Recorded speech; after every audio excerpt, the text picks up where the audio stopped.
Hello and welcome everyone. How's it going? Let me know if all my audio is cool. I did do some tests before I came on so I don't have that crazy echo and all that I was having last week. And let me know if you got automatically redirected from the video premiere that started and ended, and we did it right before this live stream. So let me know if you got automatically redirected here. I tried to set that up, program that in, but I've had kind of iffy, questionable success with that. So let me know if it worked out for you. If not, I left the link so you could click it manually. But I'm glad to see most of you guys are finding your ways here. And if you're watching after the fact, hello, Sarah.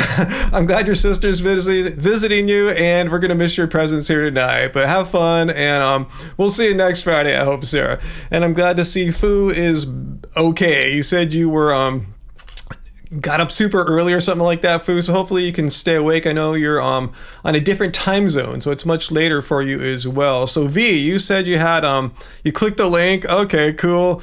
You got the play now button again this week. So is that good? Is that right, Angie? Is that I'll accept that as a redirect if it gives you a play the live stream now. I'm cool with that. Produce not pills. It's hopefully Ryan's not going to be pissed off or triggered at anything. You know, hopefully no one's going to say something so stupid or offensive or whatever. You know, I'm pretty chill, so we'll see how it all goes. Produce not pills. But you have to admit, I'm a human. Yeah, I think I'm more Mr. Spock-like than your average human, but I am still human, and you know. For better or for worse, I do have emotions. I'm not a sociopath.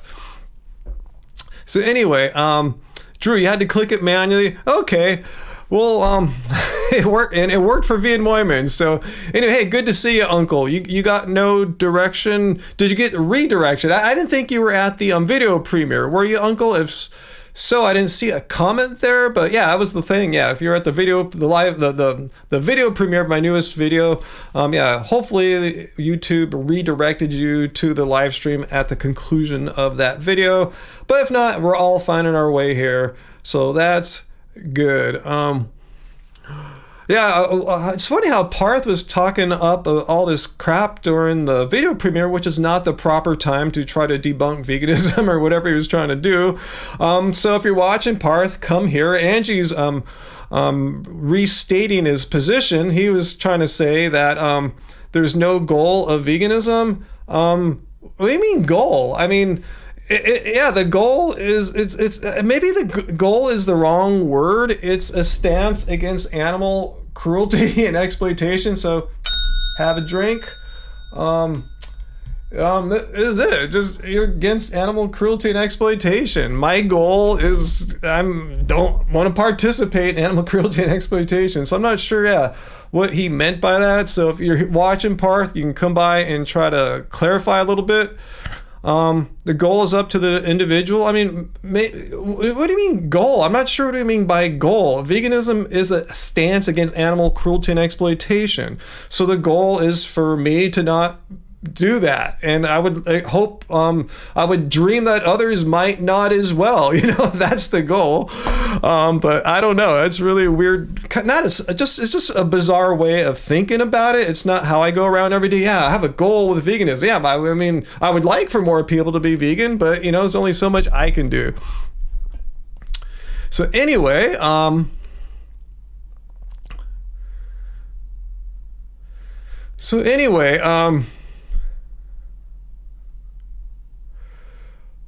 the goal of veganism.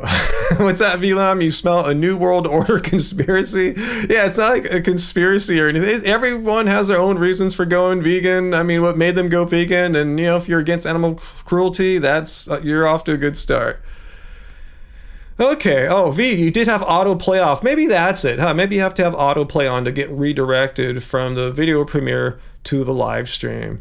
So, So VLAM, yeah, your goal of veganism is to stay vegan. So tell that to Parth. Hey, my goal is I'm vegan now, and my goal is to remain vegan. Isn't that simple enough? These goals don't always have to be giant, lofty things, right? They can be very modest, and for some, that's not even modest. For some, remaining vegan forever, that's an awesome goal. It all is in the eye of the beholder. Also, I should, since Angie's here, Angie, correct me if I'm wrong. We have these shirts now for sale, right? Should I put the link there for people to get the vegan cult leader in case you want to be a vegan cult leader yourself? Let me go to our merch store here, merch.happyhealthyvegan.org. You can get one of these or one of our many other shirts. Don't want to spell shits? Here it is, shirts. All right, there we go. So anyway, yeah, I think Angie put this up. Before it was just, it was hidden. Only we could order it, then she took it down. Yeah, she did make these available. So if you want to not only be a vegan cult member, but a vegan cult leader, and I give you permission as your vegan cult leader to be a vegan cult leader as well. So go for it if you like. And as Uncle says, smash that like button while you order your shirt. AJ, that's a great goal as a vegan. Eat as many carbs as possible, huh? Eat as many vegan pizzas as possible or whatever, huh? Oh, Parth is here. Okay, so what was your point, Parth? Angie said that you were claiming veganism didn't have a goal, and you said you didn't introduce the word goal. Someone else did and asked me what the goal of veganism was. So here we are, Parth. This is a better forum rather than my live premiere, my video premiere.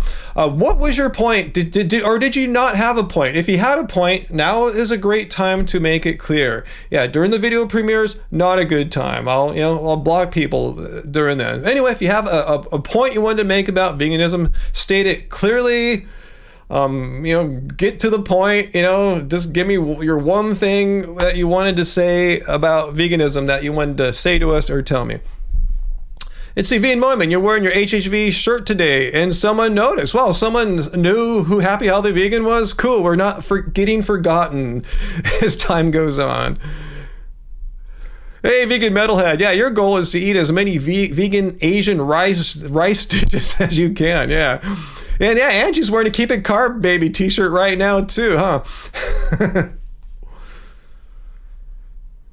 Hey, Mark Randin, what's that? Going plant-based is not only good for the animals, which veganism is all about, but it's also can be good for you. So you're not doing a bunch of horrible junk foods or something all the time.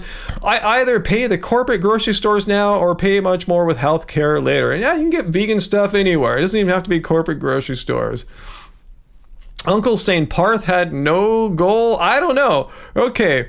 So here's Parth's point. Let's check it out. My point was that if we are going to speak of goals, the goal of veganism would rest with the individual, not the definition of the lifestyle itself.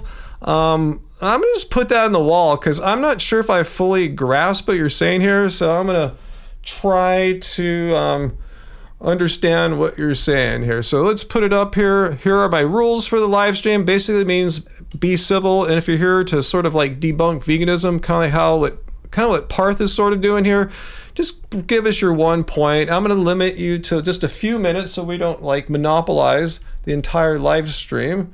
Ah, gosh, I didn't copy it right. Veganism debunked. Ryan's having trouble copying and pasting. Okay, I'll copy. And, all right, let's try it again. All right, so one more time. Your point was that if we are going to speak of goals, the goal of veganism would rest with the individual, not on the definition of the lifestyle itself. I mean, so I'm not even sure what you're talking about. Just talk about me, because I can't talk about other brains and other sentient beings. I only could talk about myself. I went vegan because I figured, why consume and kill animals on a daily basis when I could eat plants? So explain to me what your goal thing is here. I'm just kind of curious. I'm not sure what your thing is. Did I have a goal when I went vegan? Yeah, it was to be vegan succeed, not have any problems or anything like that. So So what is your point? Is different people have different reasons for adopting a vegan diet. Well, that's not veganism, Parth. Let's all get a big drink here as we look at this very handsome devil that happens to be your vegan cult leader. Let's go here. Vegan, if it's not a vegan, if you like, say your doctor said, hey, you have a bad heart and you should eat a vegan diet, that's not veganism. That you're just eating a vegan diet. Veganism has a very clear definition. It's a stance against animal cruelty. So if you started eating plants because your doctor said you had to, or you would benefit from it, that you're eating a vegan diet. But if you're not doing it for reasons of animal cruelty and exploitation, you're eating a plant-based diet. So you want to rephrase what you're asking about here? Yeah, many people come to plant-based diets for many reasons.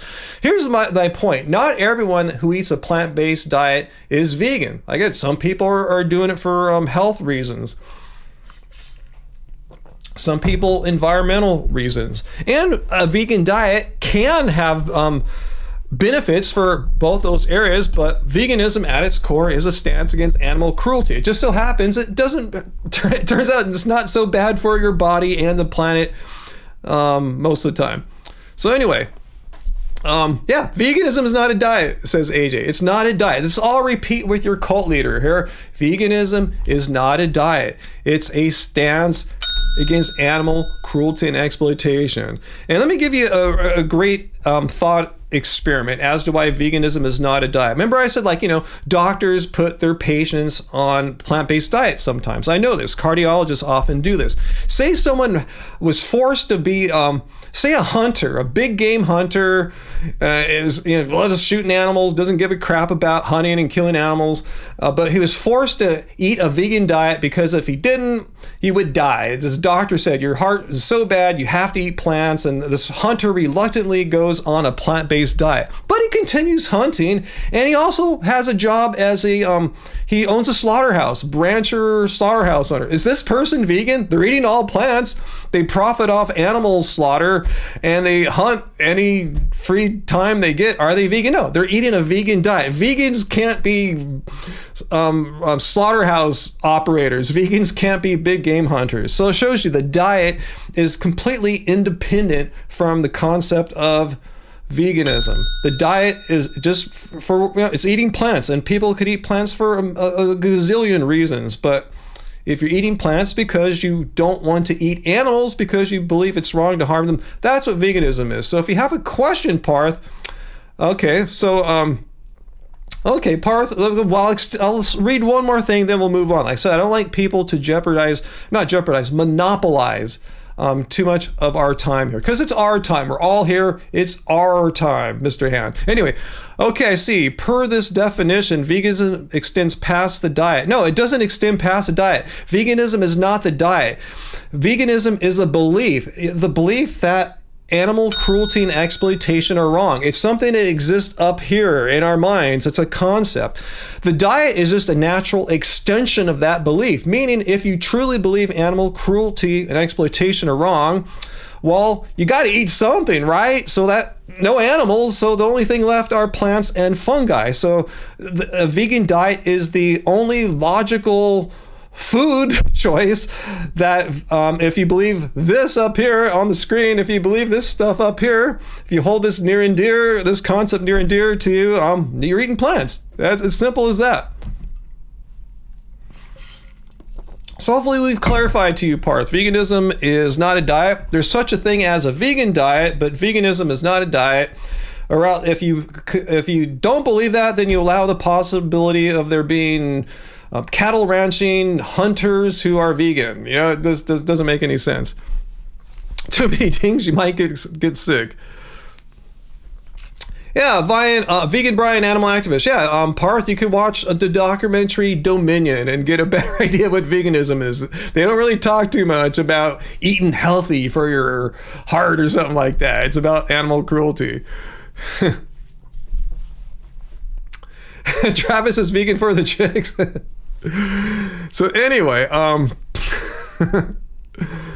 Let's see. So VLAM has a goal of going vegan was to alleviate your guilt and shame you felt for contributing to the atrocities that animals suffered by the hands of human. Yeah, there's a great goal. Exactly. That if there's a goal to veganism, something like that, and to continue your veganness, but it's not. I'm not sure what other goals there are. But yeah, let's not get too drunk from the dings. But yeah, we did have to start off with a few reviews of what veganism actually means. So anyway, hey Mark, you're a food worker and have refused jobs because they require you to promote and cook animal products. You're lucky to be a fruit and vegetable prepper. Awesome. Perfect. If you're in food, yeah, be in an area where you don't have to prep animals. Let's see. What else have I missed here? So, hello everyone. God, okay, we're in the thick of it now. 15 minutes in, most everyone is here. And I said Sarah's not going to be here tonight, unfortunately. Her sister is visiting. So, hey Sarah, if you're still watching the afterplay, what is it called? The on-demand later on. The afterplay. That sounds weird. Anyway, wow, so Be Unique, the anti-bullying channel, said, great job, Mark. You're a journalist, and last week you turned down a story on animal experimentation in high school. Good for you. You don't cover that. What's that, Produce Not Pills? What do you think of all the vegan restaurant for 17 years going omni, but still serving the vegan of an all-vegan restaurant of 17 years? You're saying they switched to omni, but still serving the vegan menu meals? I don't know. I mean, is there one in particular you have in mind? I mean, I can see if it was a matter of, them like not like closing down and losing everything. Maybe that was their motivation. I'm not saying I justify that or anything like that. There could be reasons for that. Hopefully it wasn't just to get richer or something like that. That'd be wrong. But, is there somewhere in particular? But I want to make sure I'm not justifying that. I'm just going, there could have been some economic decisions that led them to that unfortunate change if you're talking about a specific place. Anyway, let's see. VLAM wants to know if I've seen the Guardian expose about the Dublin Declaration. Is that the Declaration of Sentience? Is that what I'm thinking of there? Let me know if that's what it is. But no, I didn't see a Guardian talk about that. Let's see. Hey, Bill. Good to see you, Bill Seabury. And Primary Blend. I had a decent week. Not great, not bad. Just kind of in the middle there, which is all right. Okay, so Purchase Not Pilch. Yes, one, your area decided to switch to Omni. The owner is vegan and said her son will be the new chef and doesn't want it to close down. Interesting. Huh. So you're saying it was in danger of closing down if they didn't switch from vegan to Omni? Is that what you're saying, Produce Not Pills? That was just a guess as to why someone would do that,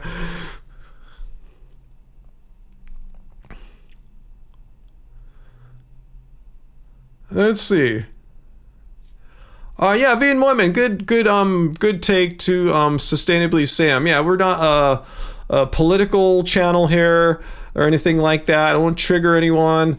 I'm against not only all forms of cruelty and exploitation to animals, I'm against all that to humans as well. I don't like animals being killed. I don't like people being killed. Civilians especially, and even if you're in military, you're a sentient living being who doesn't want to die. So that's all I got to say about that. I'm pretty much anti-war, shooting people, anti-beating up people, all that sort of stuff. I'm Buddhist.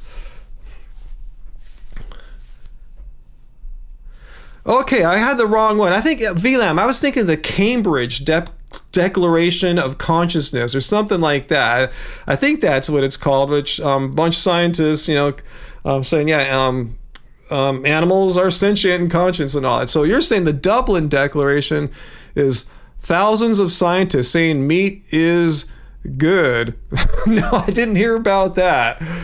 I mean, Huh. I mean, if you're gonna die, yeah, you can eat it and you'll get by, yeah, for sure.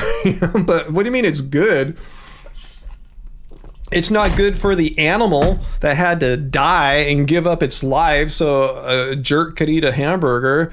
What do you mean it's good? That's a very human privilege point of view. Yeah, Vian Moyman, love, not war. Peace, not war.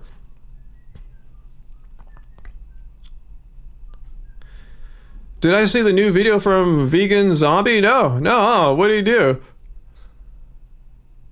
Timothy, just watched the video about that lady, Maya, that I responded to, why she's no longer vegan. Yeah, a lot of excuses. And I called her out, said, look, why don't you just say, this one thing you just said here, that you really enjoy going out with your friends and just being free and easy and eating whatever the heck you want. I mean, that... I'm against that, but at least that's honest. But making up all these weird excuses, how veganism is too expensive, but ancient Mesopotamian agriculture though, and what else? Just be honest. Hey Peter, what's up? Are you gonna go out and protest tonight? Let me know what your plan is for today or tonight. VLAN, the title of the article is revealed the industry figures behind this declaration of scientists saying meat is good. I'm sure, yeah, it just seems like such a meat industry tactic, right out of their playbook. Pay influencers, pay scientists. I mean, they're so butthurt at any threat of a perception that the public has of meat not being healthy, and now they're they're against the whole thing that meat is somehow unethical, like it's somehow worse to eat plants. If you eat plants, which are fed to animals, if a human eats just plants, we're killing more animals than if you were to eat animals, which are being fed plants. None of it makes any sense. But yeah, they're even trying to cover that one is dishonest and illogical as it may be. All right, Peter, well, we'll take you anytime, as much or as little as you could be on tonight. Peter, you're welcome here to moderate. VLAM says, are you quoting from the article here? Livestock are too precious to society to become the victim of simplification, reductionism, or zealotry. Livestock are precious to society? Are you kidding? Are you saying all the greenhouse gas emissions that come from animal agriculture, all the methane released from cow farts, all the waste product from slaughterhouses and feedlots, these are precious to society? I haven't seen such pollution come from a soybean field or something like that. Not to say it's zero pollution, but it can't compete with all the poop that these large mammals put out, even smaller mammals like chickens that put out, because they keep thousands of them together. Typewriters were precious to society at one point. Angie points out that typewriters were precious to society at one point. Should we be fighting for the preservation of typewriters? Because they were very precious to society. Society relied upon them, and so many people produced typewriters, repaired typewriters, sold typewriters, marketed typewriters. Just so many people had jobs and livelihoods because of the precious typewriters. See what I'm saying here? I mean, that's just a ridiculous way to try to support something that doesn't need to be. Yeah, Peter, I saw that link, and I saw a few other people responded to that halal slaughter guy. So I'm gonna just let that one go. Plus, with tensions high right now with the Middle East conflict, I'm just gonna not even go there right now. But I saw a few other vegan channels had already responded to that, and yeah, I think that's fine. I'm sure they got the point across, and yeah, we'll just leave. I'm just gonna leave that one alone right now. Produce and appeals. Do I think that I don't like the word all, but many ex-vegans were never vegan in the first place? I honestly don't know, because I really don't know these people. I couldn't say, I don't know. My suspicion is they were eating a vegan diet, and probably like Maya was talking about, the weight loss aspect was cool. She said when she was vegetarian, all this she's eating all this cheese and getting bigger, and she didn't like that, so she wanted to lose some weight. And I think a lot of people who were former vegans that make these I'm no longer vegan videos, I think the animal rights part of it is something like the secondary or tertiary. It wasn't their primary reason. They could go for weight loss, maybe the environment, and then they also learn, oh, it's good because animals don't get killed. Who wants to kill animals, right? No one. No non-psychopath or sociopath wants to kill animals. So I don't think it's their primary reason. Even though they may have identified with calling themselves vegan, they might have not fully understood what veganism actually means. It's not a diet or anything. It's not like, it's an environmental movement. It's a stance against animal cruelty and exploitation. So I think maybe vegan or animal rights wasn't their primary reason. That's my suspicion. But they may have touted animal rights words to their followers because they were caught up in the whole vegan package or so, maybe. So anyway, she can say that, but they probably didn't know they weren't vegan, Michelle. That's what I'm saying. They probably identified as vegan but didn't come to veganism for animal rights purposes. They learned the animal rights stuff after they came for other reasons. That's totally fine, That's totally fine. I'm just saying, if you came for health reasons and you learn about the animal rights stuff later, that's totally cool. I'm not bagging on those people. If that happens to be one of you guys, I'm not bagging on at all. The thing is, a lot of people, once they learn the animal rights stuff, don't bump it up and see how important it is. They just look at it as, ooh, it's an extra benefit. The weight loss thing or the health thing is the primary one. And they also like the environmental benefits, and they also like the animal stuff. They don't realize, oh, it's really about the animals. It's not about how much I weigh on the scale or what my doctor says my cholesterol is or something like that. Those are the icing on the cake. Animals not being slaughtered, that's not the icing on the cake. That's why we're vegan. What's that sustainably, Sam? Do I think it's common to find the misconception between vegans versus plant-based in the understanding of non-vegans? Misconception. I think if I understand your question there, Sam, I think most non-vegans don't understand the distinction between vegan and plant-based. They don't get it.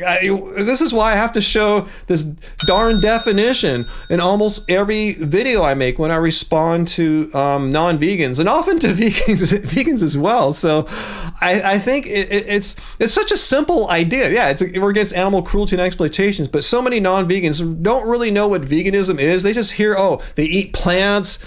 They don't understand why. I think maybe it's the environment, maybe it's their health, maybe it's, and they're not really sure. So my point is that I think a good majority of non-vegans don't really understand what veganism is. And I'm not saying they're bad. They just haven't had someone really, like me, talk to them in a friendly, non-confrontational, non-a-hole way, non-preachy way, and explain with compassion and patience what veganism is. And it's not me spouting some cult leader theory. It's just me showing a definition that goes back to the 1940s.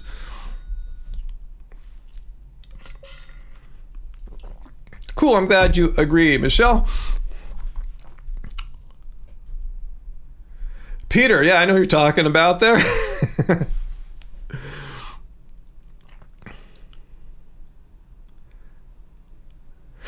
Salad in his name, but not in his game, huh, Drew?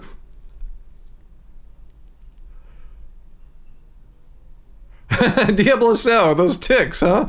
Yeah, so they're making some people forced vegan, huh? Anyway,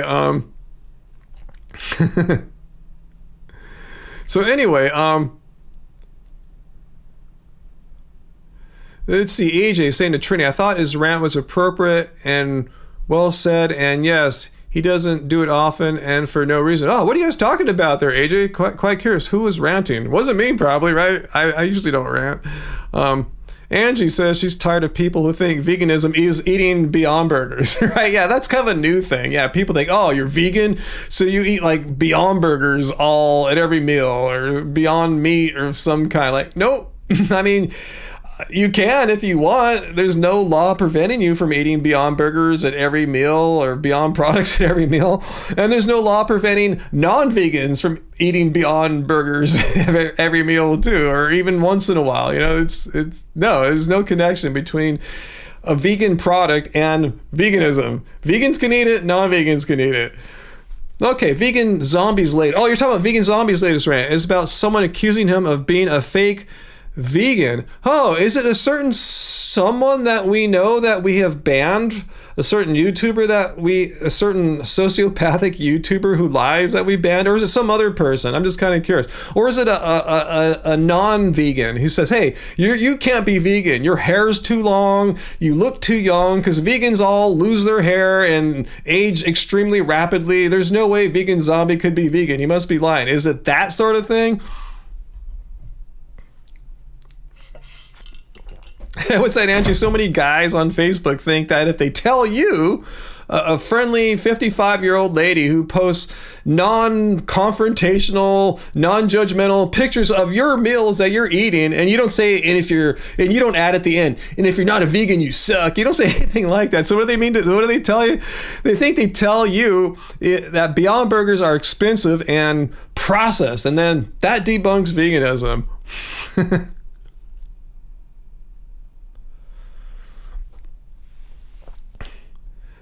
Damon Vargas, my thoughts on those such as Michaela Peterson, and on the other hand, you have other people. You have like Fruitarians who say they eat only fruit to get rid of their health issues. Hey, I'd rather have a medical doctor tell me something rather than some kind of like influencer in a bikini or something like that. These people are typically not health experts. So it wasn't that. You think it was a vegan commenter, AJ, and the commenter was judging him for going to Taco Bell. Like, here's the whole thing. If Vegan Zombie ate nothing but fast food in Taco Bell or something like that, maybe they'd have some kind of lame, remote, vague point of some kind. But he went there probably to review the new vegan stuff there, right? I mean, I hate that when people like see a post that we make from like a food that we buy outside the house. Yeah, when we eat in the house, we're eating whole food plants. Yeah, it's healthy as F. But when we go to a restaurant, they don't follow our guidelines or our desires. We eat whatever they have there, vegan wise.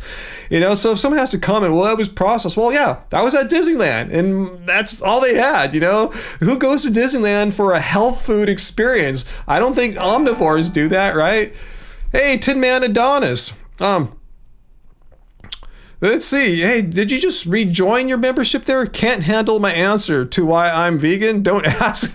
What's that in reference to? Beyonce burger, huh, Drew? Maybe Beyonce will make some Beyond Burger like thing or something. Okay, Michelle's saying that Vegan Zombie thing was made on his friend's Craig, No Egg Craig channel. Either way, it's stupid. Why criticize a vegan for eating fast food? You know, even if Chris ate or a vegan ate nothing but fast food, hey, at least they're not contributing to animal cruelty and exploitation. They're buying the plants there. But the bottom line is, I don't know any vegan that does that. Who could afford to eat out all the time? You know, I don't think he's like some kind of billionaire or something. Anyway, okay, so AJ is saying that Vegan Zombie hasn't been to Taco Bell since he was vegetarian 29 years ago. He was sampling the nacho cheese. So a man who's, was he, like 40? He goes to Taco Bell for the first time since his teens or 20s or whatever, and someone's giving him crap for that? Like, why can't a vegan go to Taco Bell once every 29 years? Can someone explain like what is wrong with a vegan visiting Taco Bell once every couple of decades? Like, we're not allowed to do that, right? Veganism debunked. You've gone to Taco Bell more than once in the past 50 years. Veganism is unhealthy in process. Weird people. People say anything, right? Right, guys? You just saw the video that we just premiered 30 odd minutes ago, 45 minutes ago. People will say anything to justify their beliefs that veganism is not good. They'll make up anything. Hey, Briar. I believe I remember you, Briar. Thanks for coming back. Yeah, and Vegan Zombie is almost kind of compulsive obsessive compared to me. And I say this in a good way. Yeah, he makes the effort to like triple check with the company to see if everything's actually vegan, while I'll just like merely double check. Let's see, Fallon, that guy was on the live stream a while back that said that you couldn't take any medication, even if saving your life, because, yeah, people, yeah, these level 5,000 vegans say the wackiest and zany stuff. Yeah, I mean, nowhere in the definition of veganism does it say that you will, in certain circumstances, have to sacrifice your life, you know, that you can never take any medication of any kind. If life depends on it, you're in a car accident, they gotta like do some surgery and they gotta numb the pain so they can get in there. Like, no, you can't do that. You just have to bleed out and die. No, veganism is not a death cult. Veganism doesn't require that you die.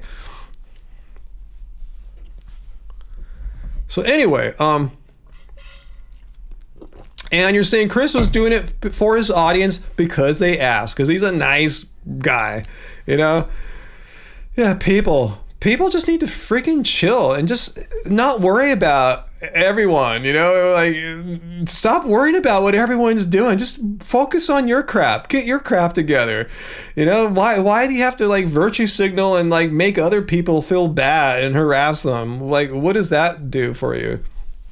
Is your life that sad and empty? All these people that harass people like me and Vegan Zombie and Angie and, you know, and others, you know, out here in the vegan social media community, just stop. Like, why is your life that's what I feel like when I see someone just harassing and just being hateful like that. I know they're a really sad person. Unfortunately, they're trying to infect us with their negativity and crap, you know, but you know, screw them. I'm sorry. You got to get your crap together. I'm not going to take time out of my life to try to fix your sad life. Yeah, so Uncle, just satisfy yourself and be happy. If your life isn't satisfied, don't look on hating on me. Don't look to hating on me and Angie and Vegan Zombie and Mike the Vegan and everyone. You know, just don't look at that as your attempt to relieve yourself of the emptiness and sadness of your life. That's not the way to do it. What's that, Angie? Some guy on Facebook today said he's sick of everyone telling him what to do. So I asked him to explain how my page is telling anyone what to do. Exactly. As I said, your posts are, you'll take a picture or do a little video short of like some food we're eating. And you never say, you have to be vegan, everyone. You're saying, here's the new thing that we got, a veggie grill. It's really delicious, blah, blah, blah. That's it. You don't make any kind of like normative ethical claim or an announcement that people must follow your instructions or something like that. Like, yeah, exactly. What's wrong with the people? How are they projecting that a sweet lady taking a picture of a vegan burrito is telling people what to do? People are just so stupid and they think it's about them. No, if Angie's sharing a photo of a burrito that she bought and is eating, or I'm eating, it's about us. It's about her. It's about me. It's not about you. We're sharing, hey, here's what we did. If you don't like it, tough crap. We're just sharing what we did. We're not forcing you to eat the vegan burrito, whether you're vegan or not. You know, if you're vegan, you could eat the burrito if you want. If you're non-vegan, you can eat a vegan burrito. If you like beans and rice, you know, what's wrong with people? And misery loves company, Joseph. You're absolutely right. But I don't want to be the company that they're seeking. We just have a more stricter than ever policy now of locking it down. And we finally found a way to lock down our Facebook Happy Healthy Vegan page. It's not in the settings. You have to do it on each post by post, to allow only followers to comment. So we finally figured that out. We spent like a few hours this week dealing with that nonsense. So I'm glad we finally figured out a way to allow Angie to keep making posts without having to deal with all these people who aren't following us, that Facebook is pushing our content to, who we don't want them to have our content pushed to them, and they leave horribly mean, hateful comments.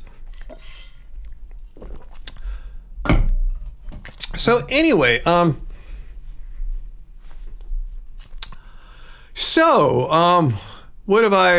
what's that be, Unique? Facebook is evil. You deactivate it. You only like YouTube. Yeah, I mean, yeah, if we didn't have Happy Healthy Vegan, I might have deactivated Facebook already, but it's kind of cool to keep up with my friends. And what I've done basically is I've really gone through my Facebook settings and friends, and I haven't really narrowed down just to people I know, you know. Before I was getting stuff from people who were following us on YouTube when we first started, I was accepting anyone as friends back then. No, I just narrowed it down, just got rid of a bunch of people who I didn't know or didn't know all that well. Just have like friends, family, stuff like that. And a lot of interest groups that I follow, like music gear and places in the world that I'm interested in, you know, stuff like that. I've kind of made it mine as much as I can, rather than let the feed just push whatever crap comes my way. I've kind of tried as much as possible to become the boss of my Facebook feed. Yep, Angie. Yeah, you said it there. That's why you still have it. Yeah.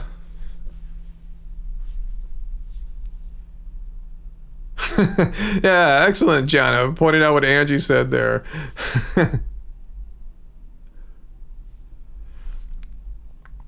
Wow, if somebody became super rich like Jeff Bezos, how would you make people vegan? I've never put any serious thought into that, Diablo, so I don't know how to answer that. Yo, Peter. What's that, uncle? You knew a girl who lived off the grid in a little cabin in upstate New York for many years back in the 80s. Ah, because that's where AJ Vintage lives much of the year. Let's see, VLAM, serious question. Is it okay to point out flying long haul for pleasure is not cool? What, all the greenhouse gas emissions in long haul? I haven't really flown myself. God, when's the last time we flew? Probably the video we made going to Las Vegas, which is like, you know, an hour flight from here, if even that, to the Wynn Hotel when we had some mileage that we had to use or lose. But yeah, we don't travel all that much, so our greenhouse gas footprint is pretty small, you know. Shoot, you know, we're just realizing we haven't like slept a night outside of our house since like 2019. We don't even really travel far or anything anymore. We'll do day trips, but yeah, we got to get back home by the end of the day.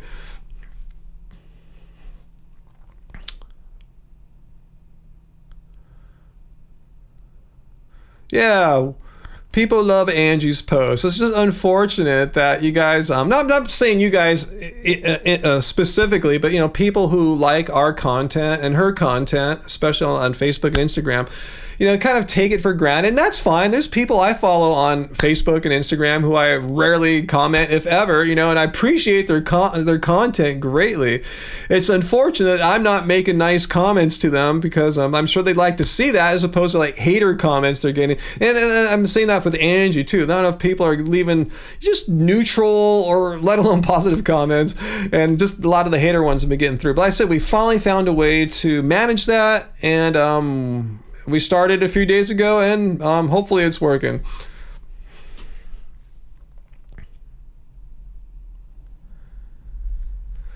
So, hey, Robert Bird, what is up? Okay, so what would Diab do? He would do the same as Corvid. Okay, so Alan is saying should do the same as Corvid. Invest in plant-based foods and donate to vegan sanctuaries. Yeah, I told you when I was at my mom's a few weeks ago, I grabbed her computer. She was talking about, it's towards the end of the year, she donates to all these charities. I go, hey, I got a great one for you. I just got on her computer, pulled up Sail Ranch Sanctuary, made a nice donation. And I said, in care of name of Happy Healthy Vegan, so they knew it came from us, sort of. But yeah, I was happy to do that. So yeah, if I have more cash, yeah, donating to more charities that I find worthy of, you know, yeah, like animal sanctuaries.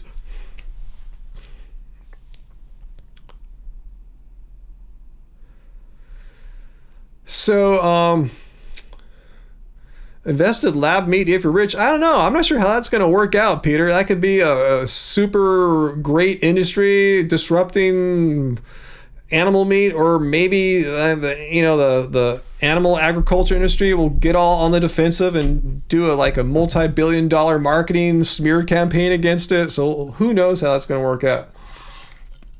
Also, speaking of Sale Ranch Sanctuary, Angie adds, Sale just took in a bunch of chickens this week, so Jen has been seeking more donations to help feed them. I wish we had more right now. Maybe when I go to my mom's next, I'll try to leave another donation. My mom's got more money than I do. That's what I'm trying to say. She's in a position where she could throw out a few $100 and wouldn't make any difference whatsoever.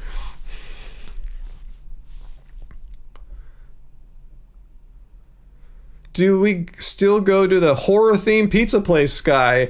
No, we haven't been in a long time to Fourth Horseman. I kind of miss him. I miss that frailty. That's what it's called, the vegan frailty pizza. I assume they still have it. I don't think we've had it, any pizza from them for maybe 3-4 months or so, maybe longer. Yeah, we've gotten addicted to this pizza over at the Grand Craftsman bar and at the one of the Disneyland hotels. So that's been my favorite vegan pizza for the longest time now. We just discovered that about a year ago, and I guess we've been making up for lost time, going there whenever we get the urge for pizza. And it's a beautiful setting. It's at the hotel, away from all the mass crowds.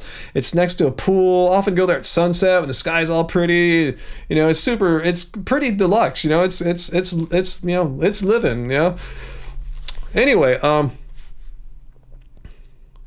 you can now go for Halloween. Yeah, they've had Halloween going on there all past month and a half. I just can't wait for Halloween to get over. It's super crowded there. They close Disney California Adventure down at night twice a week or 3 times a week for the Oogie Boogie festival haunt thing, whatever. So they kick you out at 6, so that sucks. And then either go home or everyone packs it into Disneyland after. It's a mess there this time of year. Well, that's cool. Peter Pamela Anderson, who's from Canada, donated to a sanctuary in Vancouver Island. Oh my God, Van Moyman. Wow, am my eyes reading this correctly? Pizza Fund, cheers. Wow, Van Moyman, thank you so much. I feel so honored and I feel so kind of bad or guilty. That's so generous of you there. So I'll have to make another date with Angie to go out for some pizza and cheers, some poolside pizza and cheers, Van Moyman. So thank you so much. I really, really appreciate that. And yes, for us, $100 makes a huge difference. Unlike my mom, $100 here, or there. Yeah, it's something that really is felt in our monthly expenditures. So thank you so much, Van Moyman. Much, much appreciated.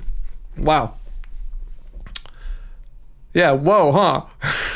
Yeah, fabulous super chat, huh?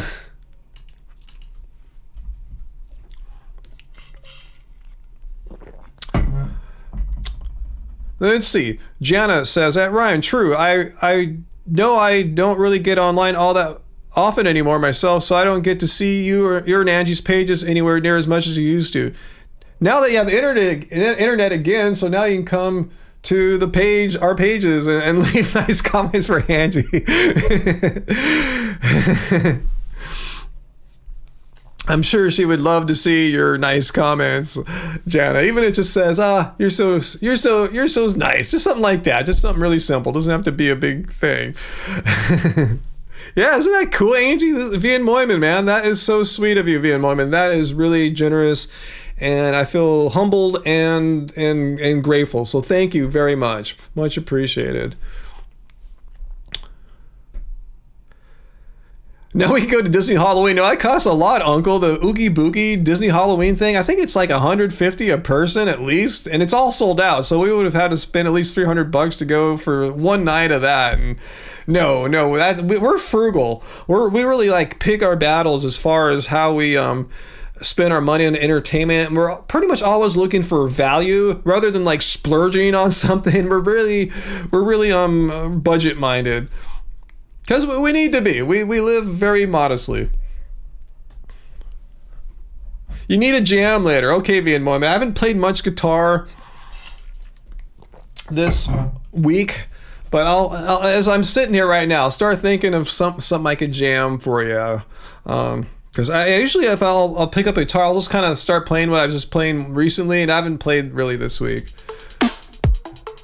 Wow, AJ! Oh my God, guys, you guys are so so generous. Oh man, I feel humbled and a little guilty, but thank you so much. Thank you guys. Yeah, I'll have to take Angie out to a nice little pizza poolside or something like that soon.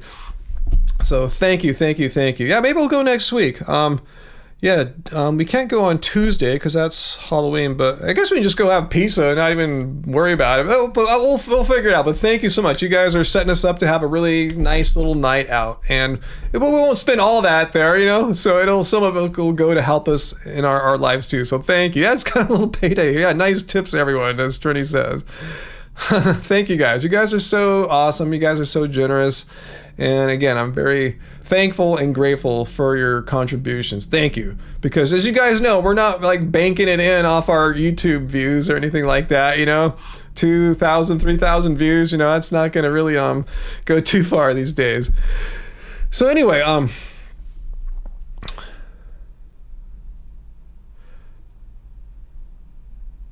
let's see, what's that, ZZ Captain? You're saying, I believe the science is true to your healthy days that anyone not supplementing with the proper 90 nutrients can be a death sentence. I'm not sure if I follow. You're saying you want people to keep supplementing. Is that what you're saying?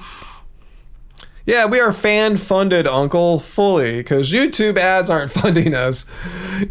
Partly our fault and partly the algorithm's fault. Algorithm hasn't been too keen on us for the past 4 years maybe, and I've intentionally not been trying to be as, hey, I'm a YouTuber, I'm an influencer, making clickbaity titles, just chasing the latest stories to get clicks, and just saying outrageous things that I may or may not believe in, just so people watch me and think, ooh, he's so crazy, and he says wild things and does crazy stuff. No, I'm just a simple music producer. Angie's a simple music producer. We're both simple artists, and we happen to be vegans too, and very passionate about our music and art. And we're passionate about veganism, so much so, yeah, we've been active on social media about veganism and music all this time. But I'm saying is, yeah, I'm not trying to become this big vegan influencer. In fact, if you guys notice, we don't really do influencer things. We get emails every day, all the time, for want us to have check out people's products, paid things to review a product of some kind. It could be a supplement. It could be a flashlight or a camera, who knows? I mean, all sorts of stuff, but yeah, we just don't really. I just got an interesting one. Someone wanted me to review a microphone. It looked like a pretty nice, a professional audio microphone, but for it's a lower price one. It's a pretty nice mic for $300, and they want me to review it. I'm going, how am I going to review it on this channel? You know what I'm saying? I just don't want to make content that doesn't fit my natural flow. So yeah, we leave a lot of money on the table because we don't want to sell out. We just never did that musically. We never sold out musically. Stay true to our values and what we thought was right, and we're still like that now. We're just stubborn. Yeah, Angie, you get emails for superfoods and all kinds of weird stuff. Yeah, you get them, I get them. Yeah, you notice we're not influencing, we're not selling stuff, unless it's our stuff, like vegan cult leader shirt, or not, doesn't like being vegan, happy healthy vegan t-shirts, stuff like that in our books, so if we're gonna pitch something, it'll be our stuff, something we can stand behind. We do stand behind and believe, it's good quality and all that. Anyway,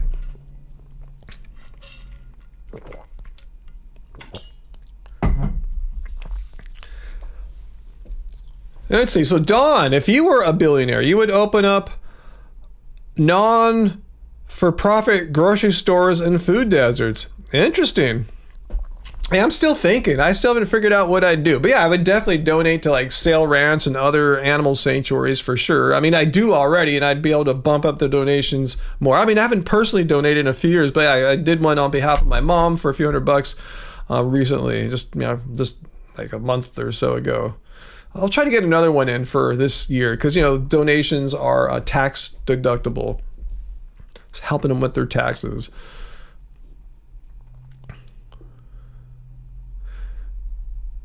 Okay, ZZ Captain, talk about those 90 nutrients. With nutrients which are 90, get them from the proper source that we know work. Other sources are not good enough quality.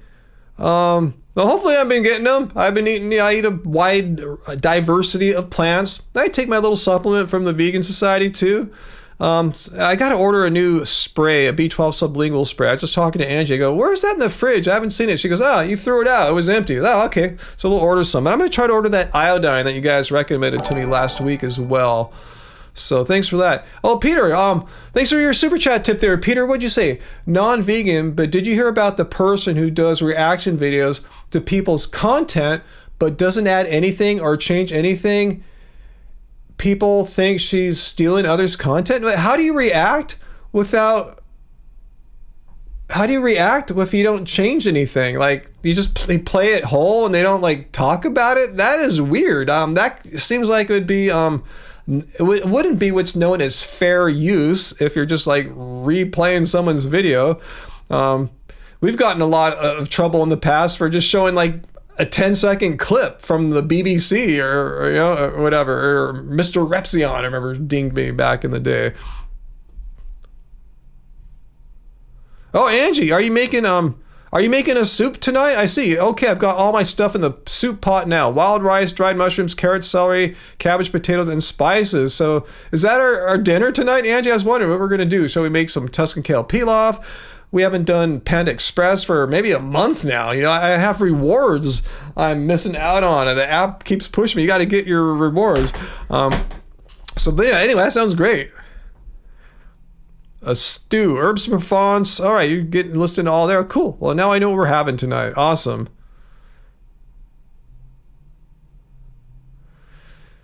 So anyway, okay, maybe we'll get that tomorrow. We'll see how tomorrow goes. Hopefully tomorrow we can do some music as well. Hopefully it'll be quiet here. There won't be a bunch of people partying and doing crazy crap in the street and alley and stuff like that. Hopefully we can get some music happening. And then, yeah, challenge some Panda Express to tie us over after we get worked up, famished after music work. That usually gets me pretty hungry. Anyway, what's that, T. Jones? It's awesome that you don't push products on your trusting audience. It does not go unnoticed. Thank you. I want people to think, oh, maybe they're too small. No, we get emails all the time. Seriously, a day does not go by, weekends included, always some message on Instagram or emails in my inbox asking us to push some stuff. I tell you, occasionally, once in a blue moon, I'll take it up because it's something I would generally like to do or try anyway, but it's super rare. I can't think of the last time that's happened, but on rare occasions. So if you ever see us talking about a product, it's really like something I want to do, like Clean Machine, the green protein.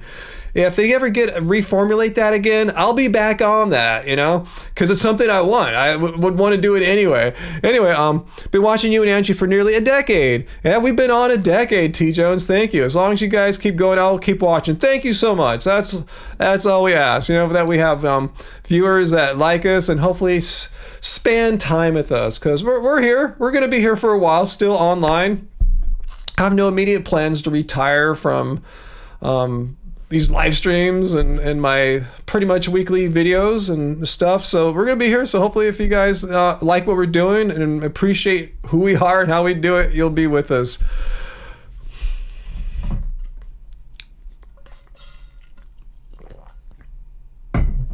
VLAM says the slew of ads on Rich Roll podcast is kind of off-putting. Hey, that's why he can afford to live in Malibu and travel the world, right? And I'm just stuck here in Long Beach, and I told you I haven't slept anywhere outside my house since 2019.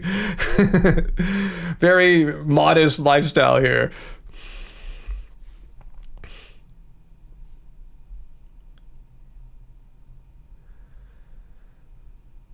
Oh yeah, Angie. Yeah, back when you were with Pod Show. Yeah, she used to have a job with a podcasting company, and she promoted so many things she didn't care about. Like I remember those was it like some kind of like a weird phone or something like that, and some weird primitive tablet way before the iPad came out. This is some horrible stuff. Yeah, and just, I don't even want to mention any of them. Like dating platforms and stuff like that. When we started this channel, I said I didn't want to do that anymore. Yeah, I mean, we kind of sold out a bit then, but you know, yeah, we made some money off some of those campaigns and stuff. I'm glad we're not doing that anymore, for sure. Vegan woman, psilocybin cubensis tastes like crap. I used to hate the taste of cubensis mushrooms at first, and I can't say I still like them. I haven't had them in a long time, but I remember the taste became more palatable over time, and that in turn made me enjoy just regular non-psychedelic mushrooms, eating them before I hated mushrooms. I shouldn't say hate, I just wasn't really a big fan of eating mushrooms. Now I love mushrooms, so yes, taking psychedelic mushrooms made me appreciate and enjoy eating culinary mushrooms. Oh yeah, an old Nokia phone. It was a Nokia tablet, and they sucked. I remember trying to do stuff with the tablet. What's the point of this dumb tablet? It doesn't do anything. That phone was stupid too. Anyway, yeah, those were the days. But they gave us fat checks for that, and that helped us out in the early days of owning this house. So here we are now, and I'm grateful that we're still here all these years and getting closer and closer to finally paying off our house here. And I tell you guys, that's one reason why we can live so sort of frugally, because our cost of living as far as our home goes is frozen in time via like from the year 2000. A lot of you guys are like barely born then, or maybe not even born. Yeah, we bought a house then, and it seemed like a crazy idea at the time, but gosh, I look back at that as one of the luckiest and best decisions I've made, because I don't know how I'd be surviving right now. I see how expensive it is everywhere. It's I feel for you guys that are getting screwed on super high rents or trying to save up to make a down payment for your first homes. It is crazy.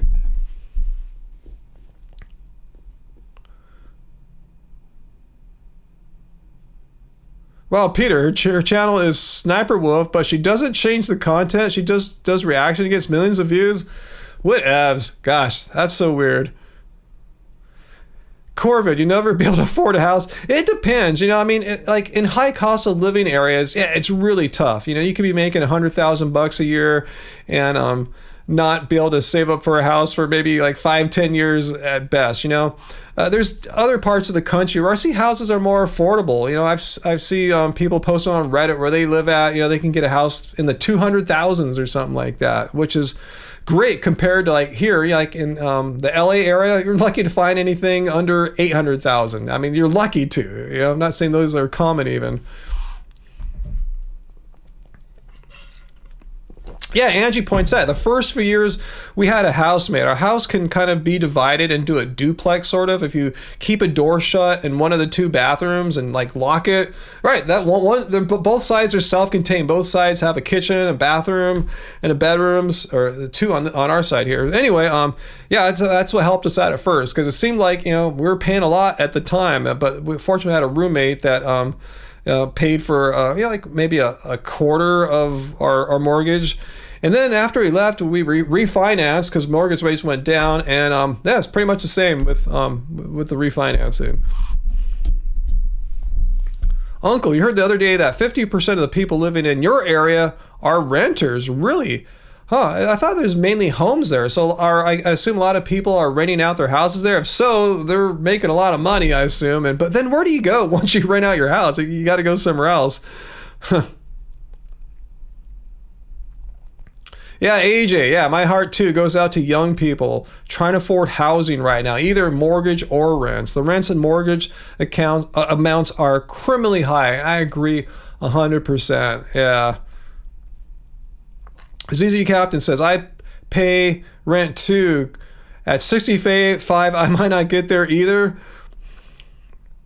Yeah, our house was a bit of a fixer, Angie points out. Yeah, we had to do a lot of work when we first got it. It had a lot of problems, both cosmetically and just structurally, and found just like plumbing, electricity, all that stuff had to be worked on. So anyway, it's done and dealt with, and we just had to upgrade our plumbing again, as you guys might remember from a few months ago, with our sinking toilets and leaking plumbing in the bathroom. Oops. Ryan hiccuped. Veganism debunked. Hey, Samuel, I wish we vegans could help each other financially. Yeah, I wish there was some way. Anyone knows some good side hustles that pay good? Hey, if you know any, let me know. What's that, T. Jones? We just got a cute little 1,200 square foot house. That's about the size of ours here. Yeah, that's how I like that size. Not too big, not too small. For us, it's pretty perfect in that 1,000 to 1,300 square foot range there, built in the 50s. Yeah, I like those. I like homes, yeah, like pre-70s, or at least pre-80s for sure. In Citrus County, Florida, for only $190K, coming from Nashville area prices, that it was a steal. Climate is great. We are going to plant fruit trees. Awesome. That sounds amazing. Wow. See, so yeah, so for a lot of you guys saying you may never be able to afford a house, yeah, it just varies from region to region, city to city, neighborhood to neighborhood even. But yeah, you won't find anything like that out here. A 1,200 square foot house in California, in the LA area, anywhere near the beach for less than $200,000, just not going to happen. Not even a condo. G-Girl, the background looks like a picture, like I'm on a green screen, is it? What do you think? I'll tell you the answer in a second, G-Girl. So yeah, what do you think? Is it a picture? And if anyone doesn't know, if you know, don't blurt out the answer. But if anyone's wondering, just shout it out in the comments if you think behind me is a green screen image, or is it real? I said I'll go show you in a second. I'm not making funny. I'm trying to see what it looks like. I'm trying to see what you guys, like, people who aren't familiar with our live stream in our studio here, what you think it might be. Oh my God, VLAM. Yeah, in Hong Kong. Yeah, 1,200 square foot house. That's something for like the super rich, right? You live in a 300 square foot shoebox. Wow. Yeah, Hong Kong is tough, man. I've seen how crazy the real estate prices are there. It looks like it's crazy bad here, and it's even crazier out there. Let's see. Uncle knows the answer. G-Girl thinks it's a green screen. All right, so let's see if it's a green screen or real. So let's find out. One way to find out is I'm going to start moving back a little bit, and we'll see if I hit a green screen. I haven't hit one yet. Ooh. No, it's real. There's real stuff here. It's a real music and video studio here. It's a music studio. It's a music recording, tracking, and mixing room, and it doubles as a YouTube video studio as well. Hey, Jalen, you just get here, Valen? Awesome. Vian Moyman wants me to pick up a guitar. Let's see.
Oh, that's a little something right there. Just jamming, noodling a little bit there.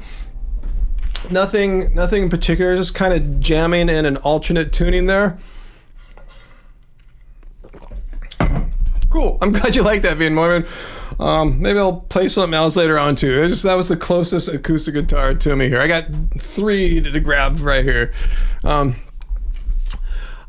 So anyway, hey, Wujita, how is it going? And Jalen's become a member. Jalen wasn't a member? Let's see. But hey, Jalen, how's it going? Yeah, T Jones, we're kind of like you guys. Since our house is old, ours is from 1911, so we just go with the vintage vibe here. You know, when we got our bathrooms, we had to get new floors for the bathroom because they were leaking. There was plumbing issues. Yeah, we just got tile that looked like it was straight out of like the teens or 20s, little hexagonal tiles. It's really cool when you have an old house. You don't have to really think too hard. You kind of just know what's kind of period looking and just try to go with that as much as possible. That's typically our goal. But you can't do that all the time, but that's always kind of like the ideal, if we can do something that's kind of appropriate for the era of the house.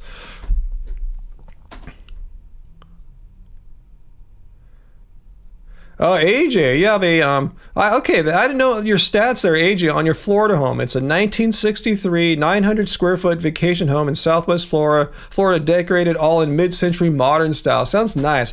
I love mid-century modern style. Yeah, I want to take a trip out to Palm Springs again out here. That's like the mid-century modern mecca, at least on the West Coast here. All these beautiful mid-century modern homes in the desert. It's just gorgeous. I wish I were wealthy. I wish I could afford like a second home out there. Just go live in the winter out in the desert in a mid-century modern home, come back out here in the summer or something like that. But anyway, I can dream. Yeah, where's Fu? I saw Fu Man Poo earlier and I'm not sure what happened. Oh, Ray. Hey, everyone. Quick question. Hey, did you email us, Ray? I saw someone just email me this question, like maybe 2 days ago. And I've been so busy, I haven't had a chance to reply. But anyway, quick question: is there a print version of Keep It Carb Baby cookbook? You'd like to get it for your wife for Christmas, and she prefers physical books. No, I'm sorry. Once we did after we sold out of the third pressing of Keep It Carb Baby. Demand was low, and we didn't see it would be like a financially wise decision for us to commit like another like several $1,000s to repressing it. So it only exists on ebook now. No, sorry, it's ebook only. So hopefully your wife would take that. Maybe does your wife have like a tablet, like an iPad or something like that? It makes it a little easier to use in the kitchen. I see Angie using her iPad all the time to refer to her book.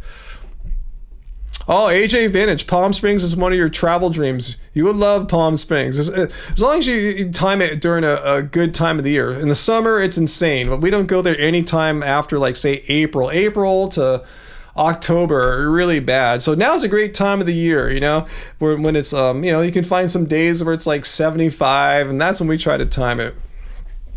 Yeah, Palm Springs is amazing, and there's some really good vegan eats out there. So that's why we really want to go. We want to go to Chef Tanya's kitchen, get some takeout food, take it to our favorite hiking trail in the Indian Canyons, where we walk in this beautiful area with, like, you've seen our videos hopefully in the past, and look at the mid-century modern homes.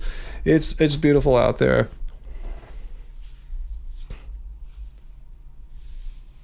Yep, T. Jones, they don't make them quite like they used to. Yeah.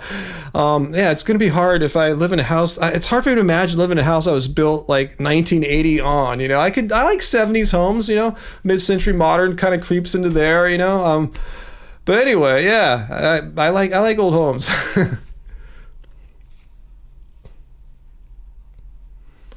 Let's see, maybe grab another guitar for a second here. Standard tuning. Let's see.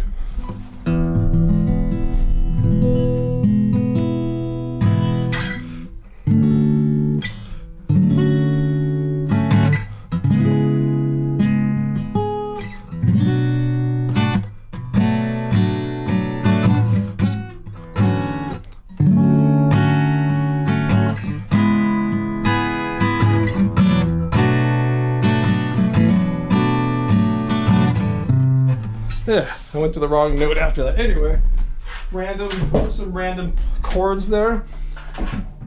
Anyway, cult leaders jamming tonight. Yeah, I have decent instruments here. Yeah, nothing crazy. I mean, it wasn't like like a top of the line acoustic guitar or anything like that. But it's like a nice low cost pro level instrument. 80 in Boston tomorrow. Damn. Yeah, we've had a nice cooler week here finally. It's been like in the mid 70s all week. Older homes have character, like Uncle. That should be a t-shirt, huh? Old homes have character, like me. We'll make you that shirt if you want, Uncle. Let me know. Okay, Ray, that was your email. Okay, so I won't reply back then. That makes sense. I probably should have waited. She's watching tonight too. Hey, Ray's wife, if you're watching, I'm so sorry, Ray, for not getting back to you. It's been kind of a crazy week here. Yeah, we've kind of had our daily patterns disrupted a bit, and they will continue to be disrupted for like another month or two. Our street hasn't been repaved in like over half a century, and I'm learning more about why. It's because our street is concrete, not asphalt, and apparently concrete lasts a lot longer than asphalt. I didn't know this stuff until recently, but it's a pain in the ass and really expensive to repair. So the city's going to spend the next like month going all up and down one side of our street, pulling out all the curbs, all the sidewalks, and they're going to do the same thing on our side, and the curbs, sidewalks, driveways, everything. And then they're going to redo our street finally, which is just riddled with holes. So it's going to be kind of gnarly. There's jackhammers and tractors and all sorts of craziness going on out there, and they start pretty early. So it's kind of throwing off what we do. Sometimes we try to get out when we should be here doing stuff. So anyway, yeah, it's going to be a weird couple months for us. I imagine this is going to be the closest to what it's like for you guys that have had babies, having weird sleep patterns for a little while. So anyway, hopefully we'll get through it okay.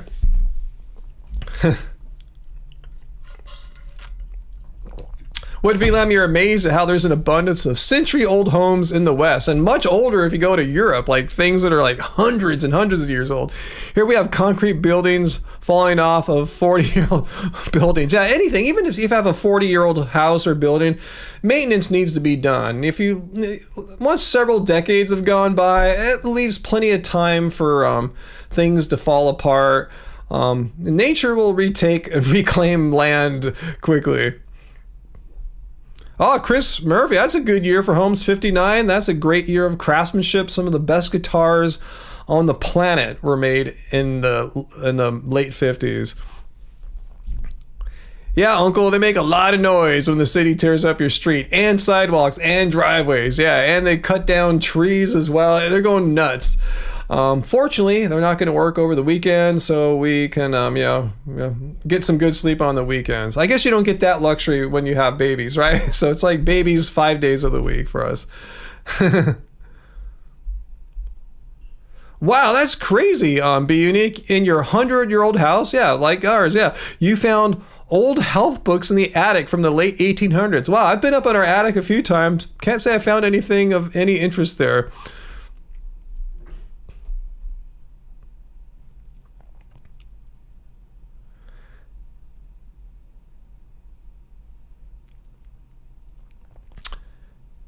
Yeah, if any of you guys have 100-year-old houses, you'll probably have knob and tube wiring in the attic. We got that taken out. I heard what a fire danger that is. That was one of the first things we did. Not the first things, but within the first few years of our getting this house. I put a lot of money into it, but fortunately, the house is appreciated way more than the money we put into it. So yeah, I'm going to come out on top when we ever finally eventually someday sell. It's a cool investment, and plus it's cool just to be able to have a place that you can do what you want, just arrange it how you want, paint it how you want.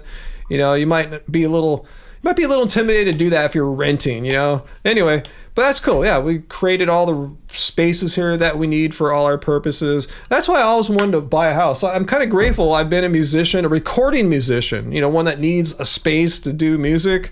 That made me from a very young age be desirable or wanting to get a house so I can have everything all set up here. So I'm glad I did that, not only for the music purpose to have a studio, but so it's just the security of knowing a landlord's not going to raise my rent by like 20% or kick me out to sell the house to put it on the market. I've seen so many friends that have rented houses at pretty good prices, and they get used to it, and finally they're out in the street because the owner wants to sell. Very, very common thing.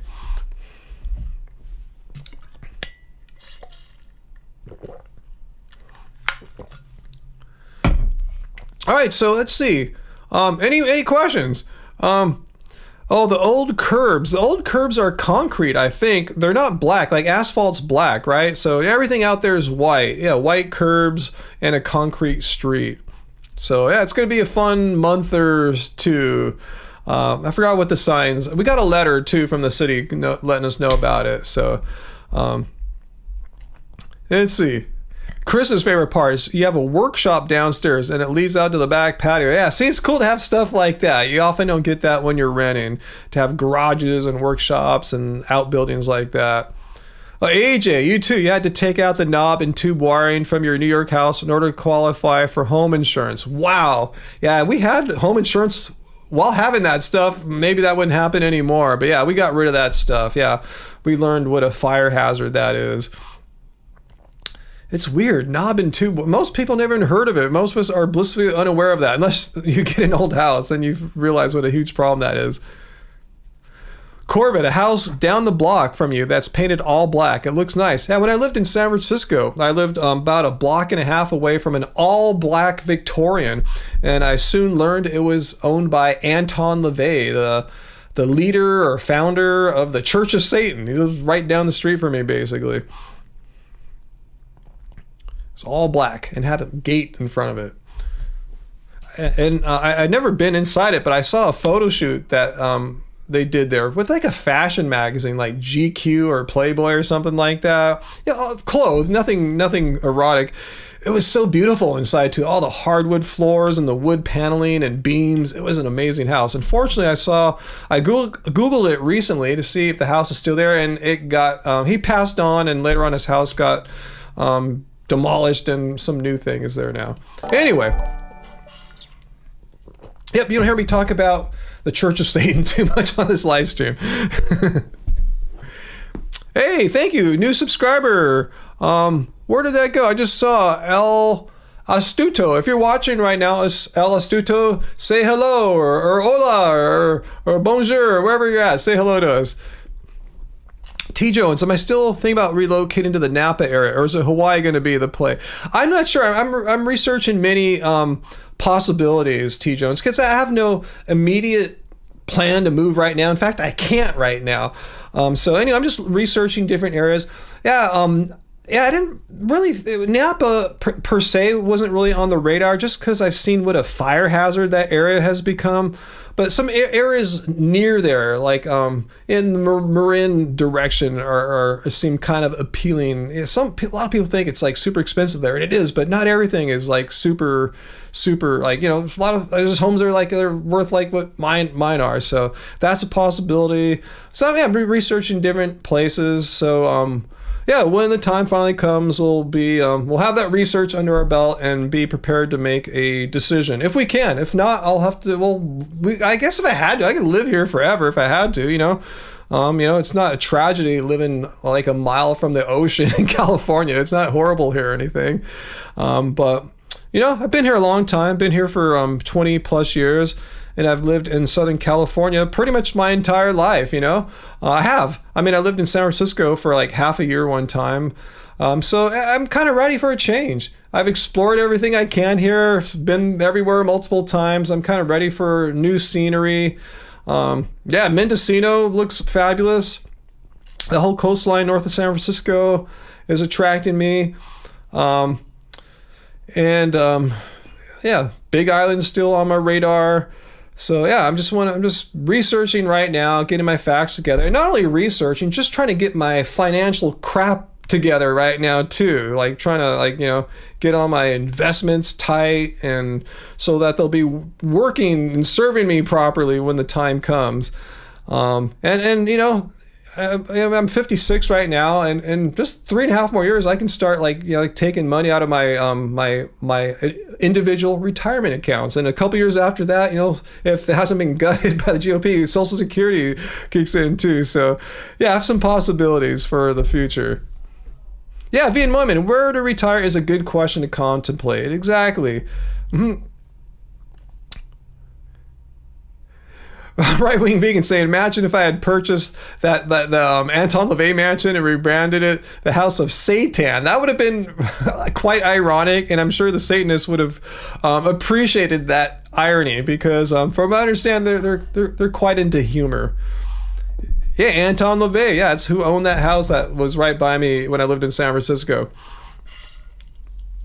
For the Love of Satan. Is that really your cookbook, or is that a name that I can steal from you? Because that's an awesome name. But we don't really cook with seitan that much. But I like seitan.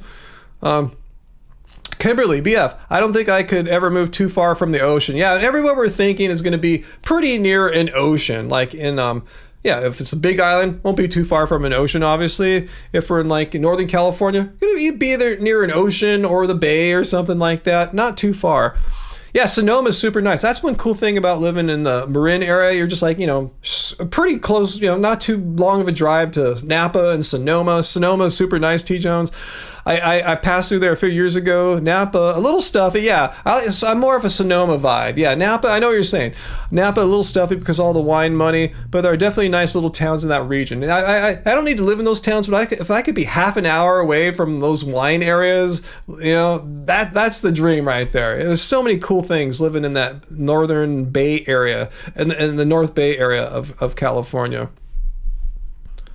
So that's somewhere I'm it's calling me as well. But yeah, I'm just learning, researching. Hawaii's still on the table too. I don't have to make any decisions right now.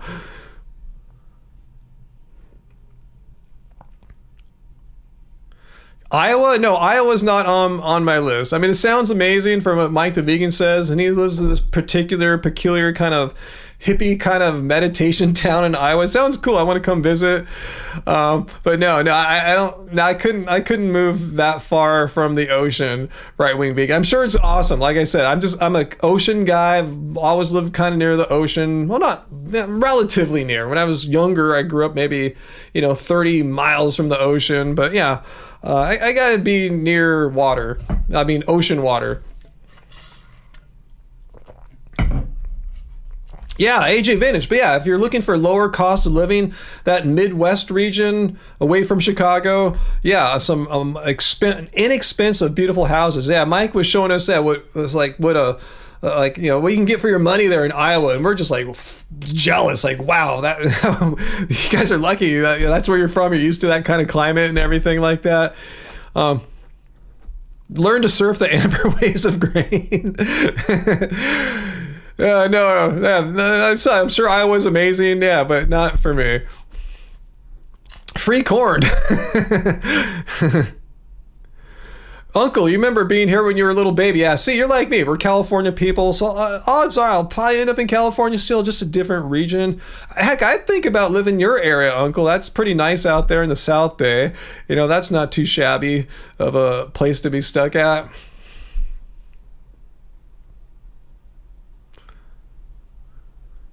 Let's see. Yeah, I was talking to Mike Corvid Moon about his tiny house build. Yeah, he said he completed it, and he's not living in it. He has his own place now, his own house, but he's renting it out to a family member. So it's still his, and it's being utilized by someone he knows.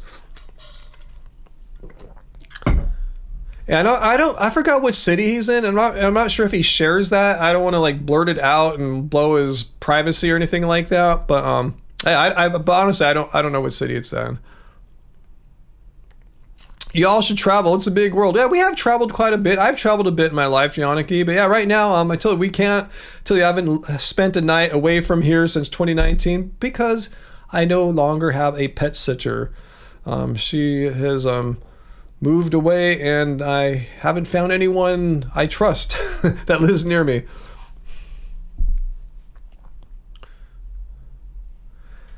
Yeah, there's faults everywhere, right-wing vegan. Yeah, there's the Whittier Fault, the San Andreas Fault, just to name a few. Yep, that's part of living in California. But yeah, I mean, we don't have other things like say tornadoes or stuff like that. But an earthquake can strike the Midwest too. I thought a big one hit Missouri in the past 100 years or something like that.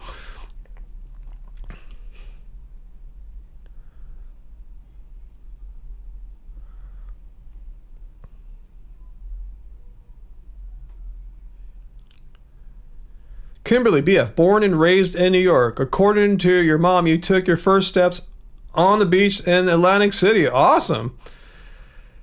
Oh yeah, Catalina's amazing. Yeah, we're really blessed to live like we're the closest land point to Catalina Island. We should just go visit for a day. But that place we like to go camping at, though, you got to spend some like a night or two there. You just can't go visit it for a day unless you live on the island. I'm starting to smell Angie's soup now. It's smelling pretty damn good. Yeah, this is Happy Halloween for everyone, huh? This is the my last live stream until Halloween. But for us, we really don't do anything on Halloween. If anything, we just kind of turn the lights off outside so people don't come to our door and trick or treat. There's not too much trick or treating out here anyway, so we just try to make it so that they don't come here anyway. We try to make it like, yeah, we're not when you walk past our house, yeah, we're not celebrating Halloween or anything like that.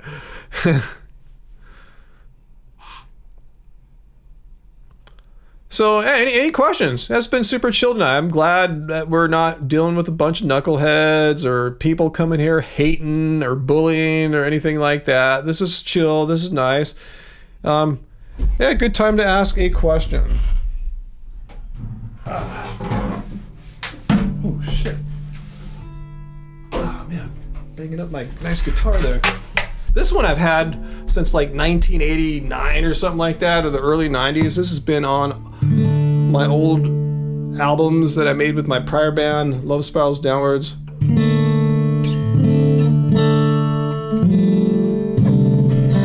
This is an old song from, I think, my first album called No.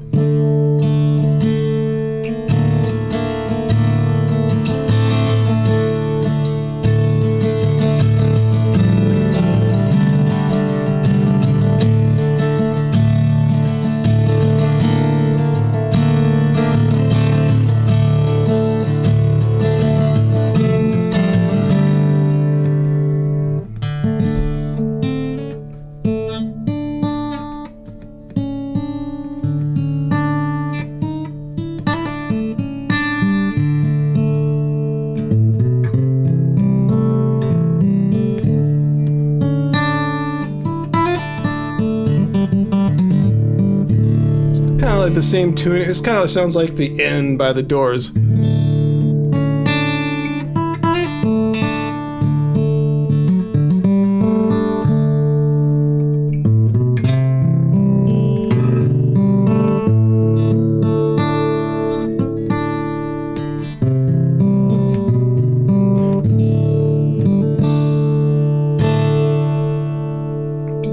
All right, little playing there for Vian Moyman since you gave that super generous super chat tip a while ago. I feel like I owe you some music there.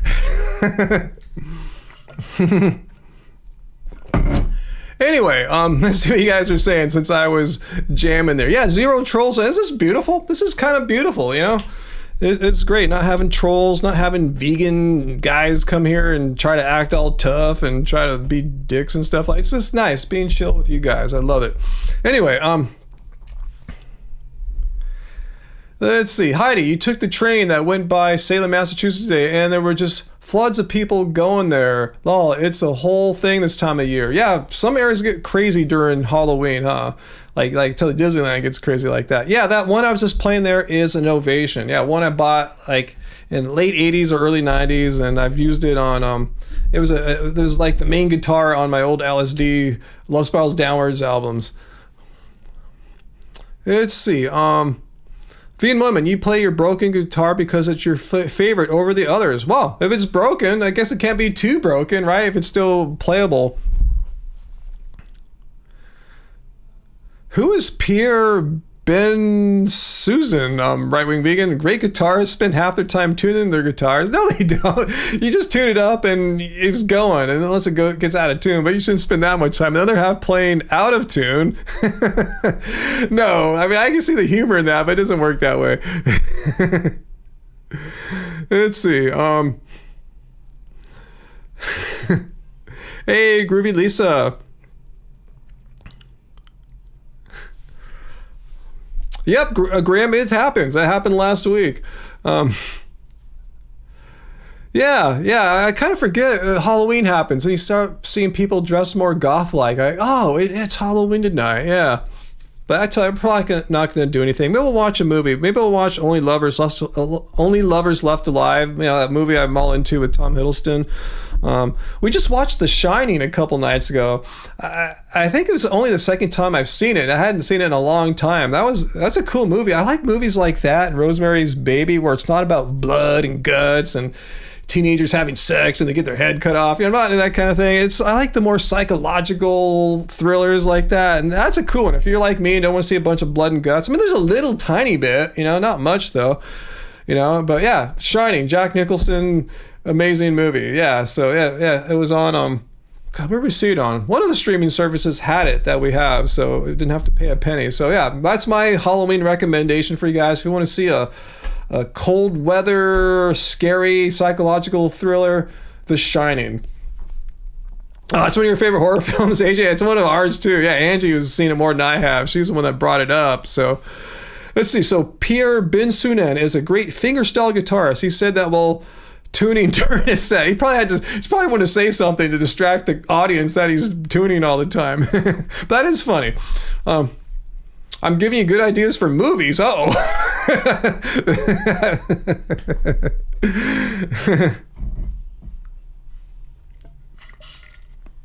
Oh, AJ, no, you got to see Rosemary's Baby. If you've seen The Shining, if you can handle The Shining, you can handle Rosemary's Baby. I think they're on the same level of uncomfortableness or whatever, you know. You got to watch that. Seriously, AJ. Yeah, those are my two favorite, like, you know, psychological horror thriller type movies. They're both kind of dark, you know. Maybe Rosemary's Baby might be a little darker, but it's more related to like a demonic possession of sorts, but it's not focused on that. It just, I guess that's what explains what's happening. But anyway, check out Rosemary's Baby too. Yeah, not a bunch of blood and guts. In fact, I don't think there's any in that movie. Maybe there is. I don't remember. Don't come back and yell at me if there was some. Anyway. All right, so to his credit, Pierre frequently plays in altered tunings like I was doing there. That's a form of dadgad that I was playing in right now, D-A-D-G-A-D.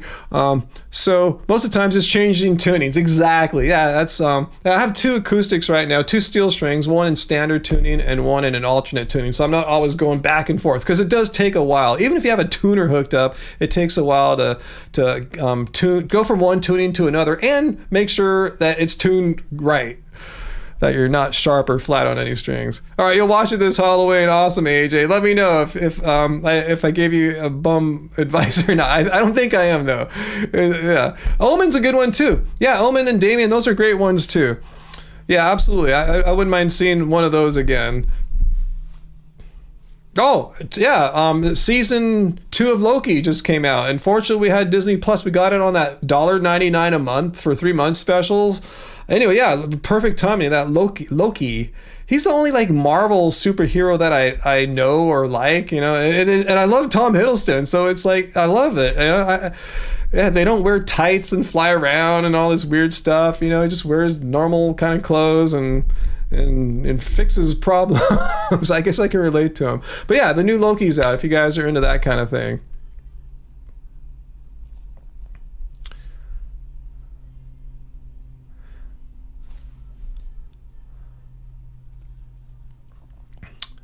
Let's see. The Exorcist.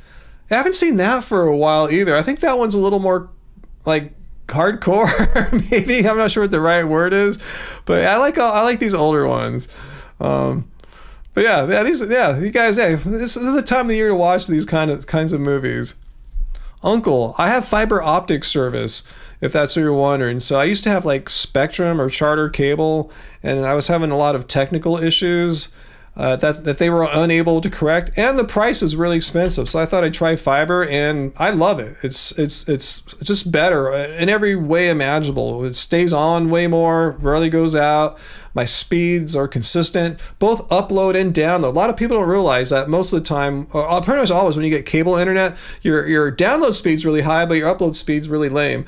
But on on fiber optic, they have what they call symmetrical speeds. It's the same up and down, same super fast up and down, which is great if you're like me, streaming, live streams. You want to have that big fat bandwidth to upload a constant fat stream like I'm doing right now too. I could probably do 4K. I'm just doing I think I'm doing 1080p HD, or am I doing 720p? I forgot. Maybe I could up my game. I forgot. Maybe I could go up to 1080p now. So I'll check that out. Graham says, if you grew up Catholic, Exorcist, especially scary.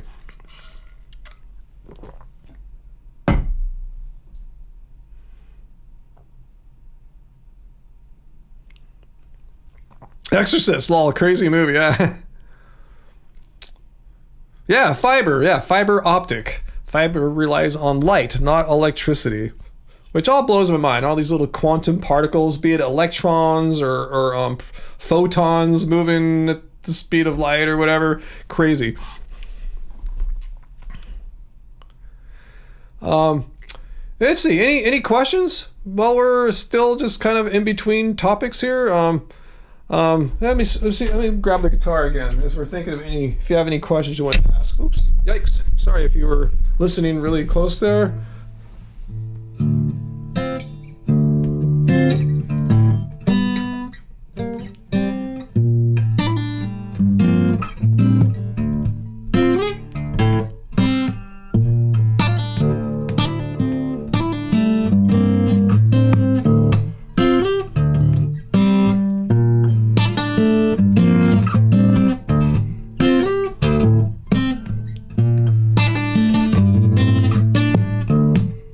Little jazz there. Why not? It's actually a jazzy bit from a K-pop song that I like. I don't expect any of you guys to know it. If you do, it'll blow my mind. But anyway, Coke or Pepsi? I don't really drink either. Being my man. But I guess back in the day, I was more of a Coca-Cola, not a Coke person, but a Coca-Cola person. See, I play all sorts of stuff, when people say, hey, what kind of music? I like it all. I like all sorts of music. Let me do something a little more twangy here, maybe.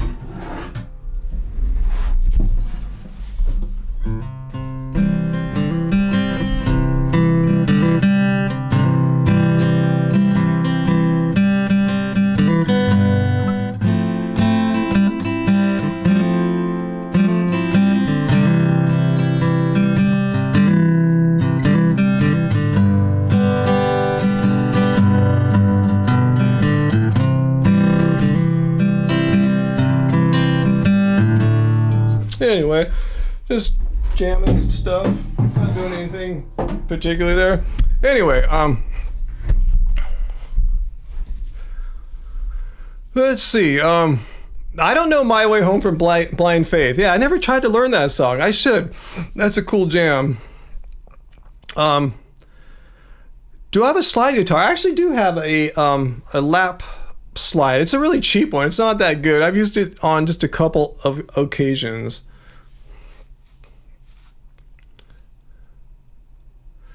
Let's see. Cool. See, Vain Moment, you're getting your money's worth tonight. I'll just kind of break out the guitar every few minutes, or a guitar every few minutes, and play something. I feel like playing a John Mayer song right now.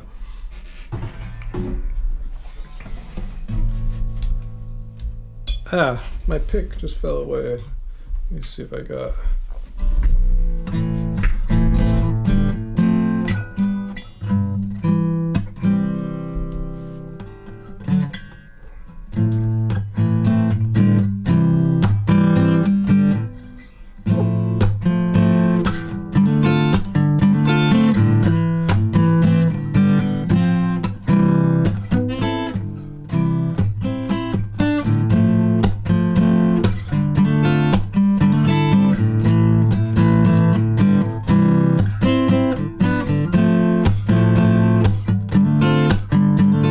Reminds me of Dire Straits a little bit.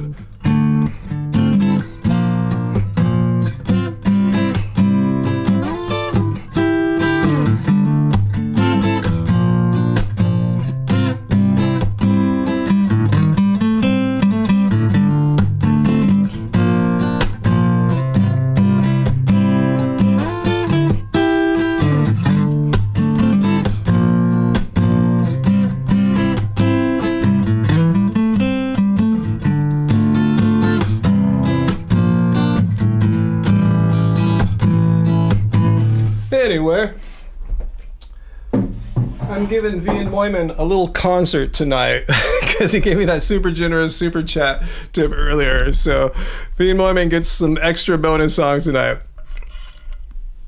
Anything from Houses of the Holy? Yes, since you asked, Houses of the Holy is a favorite.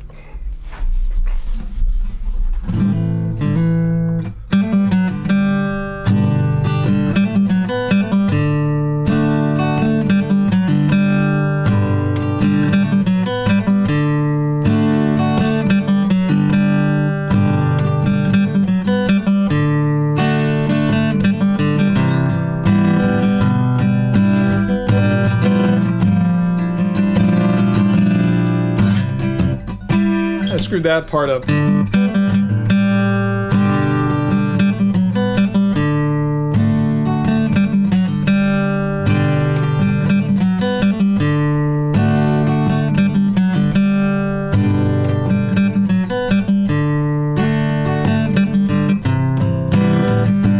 I forgot that part.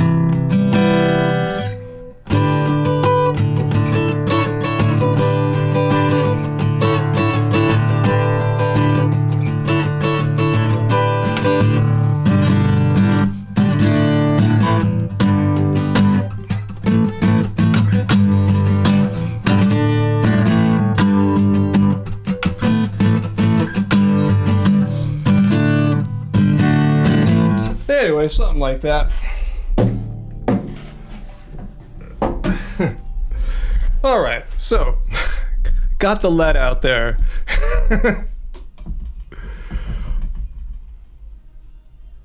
What's that, Graham? Is it odd that House of the Holy, the song wasn't on the album House of the Holy? That is kind of weird. Yeah, that's the name of the album, but that song, there's not a song of that name on that album. It's on a different album. Wow, Milo, you saw Blind Faith in 69? Kudos, man. Awesome. I couldn't have seen them in 69. I would have been 2 years old at best there. That's awesome. Yeah, I've seen Eric Clapton a couple times before. And Steve Winwood. Yeah, it would have been cool to see Blind Faith at some point.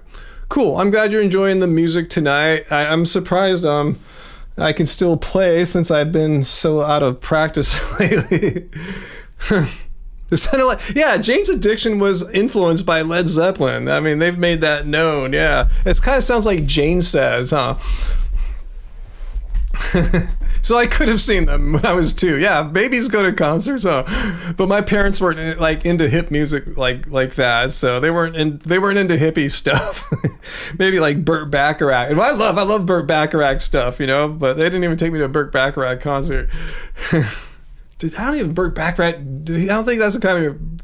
I don't think he does concerts. So, anyway, yeah, it sounds like Jane Says, huh? It does sound a bit like that.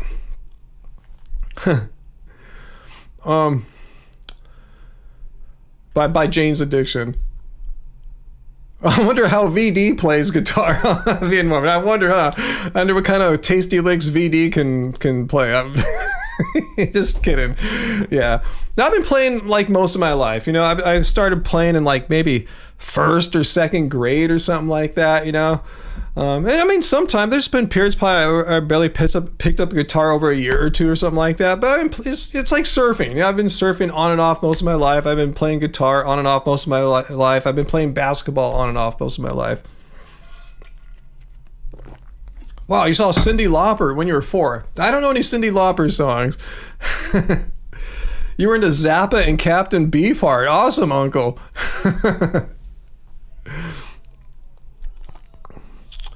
More pretty tunes. Well, as soon as I can think of a pretty tune that I feel comfortable attempting, I will try. Let's see. I'm gonna let it come to me. No, I don't know Time After Time. Thanks, guys. See, I'm a real musician. This stuff isn't all fake back here. It's not for looks or anything. I really use this stuff. I play guitar. I play a little bit of keyboards. I produce. I make records, make songs. Hey, Token Sober Kid. I've also been a viewer and fan for over a decade. Love and appreciate all. Thank you so much, Token Sober Kid. Much appreciated. Really, not just saying that. You know, we get so much hate in our social media experience, way more than people our age should be experiencing. Not to say it's right at any age, but when you're like approaching retirement age, last thing you need to do is wake up every morning and see a bunch of hate coming at you. So thank you for being the opposite of that. Graham, says Ryan, you always get Panda Express. No, I haven't had Panda in maybe a month. Have I ever tried Trader Joe's chickenless orange morsels? No, the problem for us with a lot of Trader Joe's is we don't have a microwave. You know, I know there's ways to cook them in a pan or oven like that, but most of the stuff is microwave, so that's a problem. Play one of my own songs. Let me see. Which a good one I want to play. I'll play one. I lost my picks. I need a pick for this one. Oh, here's some picks. All right, I'll play one from... I'll play a couple. Here's one. Here's the song that opens the Love Spirals album, Long Way From Home.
That's called what's that called? Caught in the Groove. All right, and I'll play the last song on from our third album, Long Way From Home. This song is called Lazy Love Days.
More to it than that, but that's like the verse and kind of a bridge of sorts. I do this amazing guitar solo at the end of the song too. Just get the Stratocaster, get the sustainy distortion sound, kind of like David Gilmour, and just play this rockin', sad, beautiful, sad solo over it. It's one of my favorite songs I've ever made.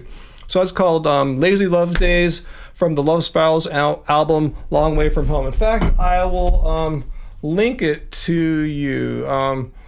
Let's see, maybe Spotify. Oh no, I don't have the app here. I'll link it to, let's see. Let me see if I can find really quickly if you want to get the album.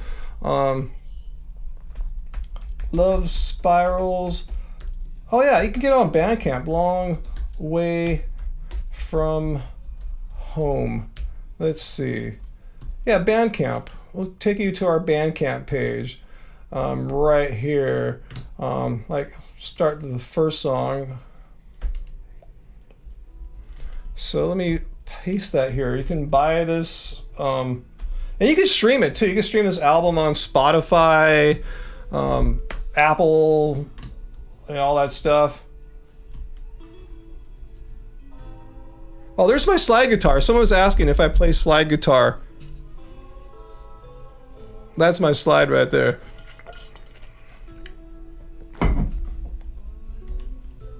And there's Angie. Is the audio coming in? I don't see the audio coming through. Crap.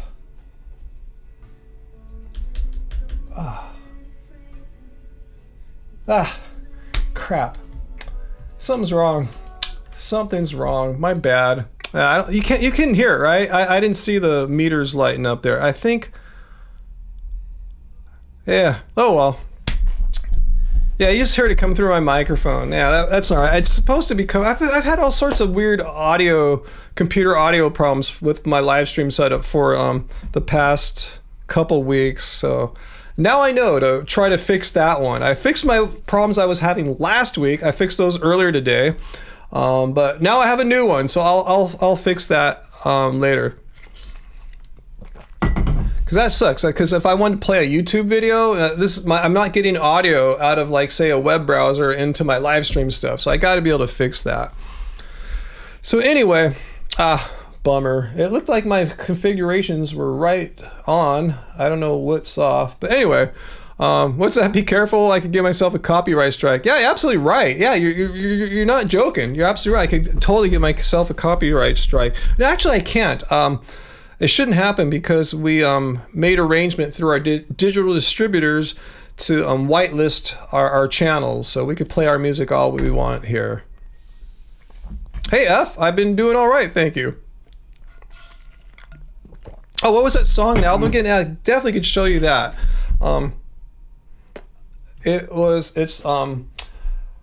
The two songs I played were from Long Way From Home, from Love Spirals. In fact, I'm gonna be working on a reissue of this album for probably early next year release. So I played, the first song was called Caught in the Groove, song 1, and the last song I played was Lazy Love Days, track number 10. And tracks 11 and 12 are bonus tracks. They weren't on the original release. But yeah, Caught in the Groove and Lazy Love Days. Caught in the Groove is kind of that more chill, kind of John Mayer bluesy country song, and song 10, Lazy Love Days, was that more really sad, beautiful, kind of gut-wrenching sad song I was playing on acoustic. So yeah, they're from this album that we put out back in 2007, recorded right here in this house.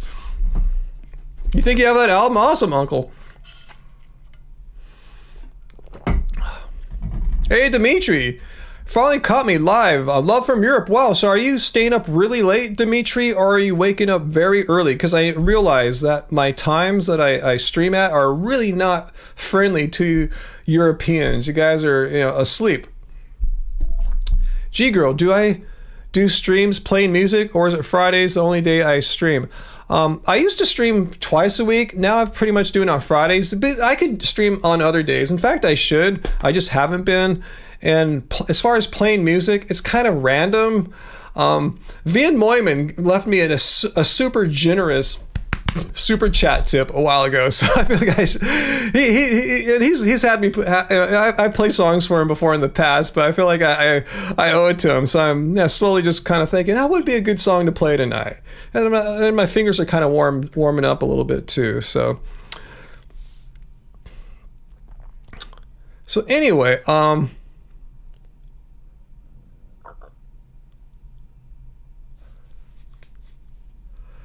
So yeah, a little something extra special tonight. But yeah, I do pick up the guitar from time to time.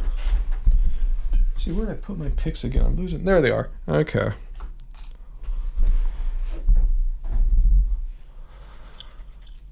So any questions?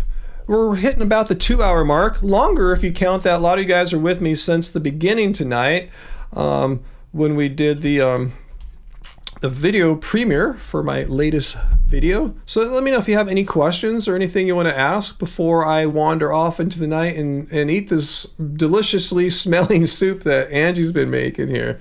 Yeah, Yannicki, yeah, we're on Spotify. Love Spirals is on all the streaming platforms, I believe, Tidal and all that stuff, but Apple, iTunes, Spotify, Apple Music.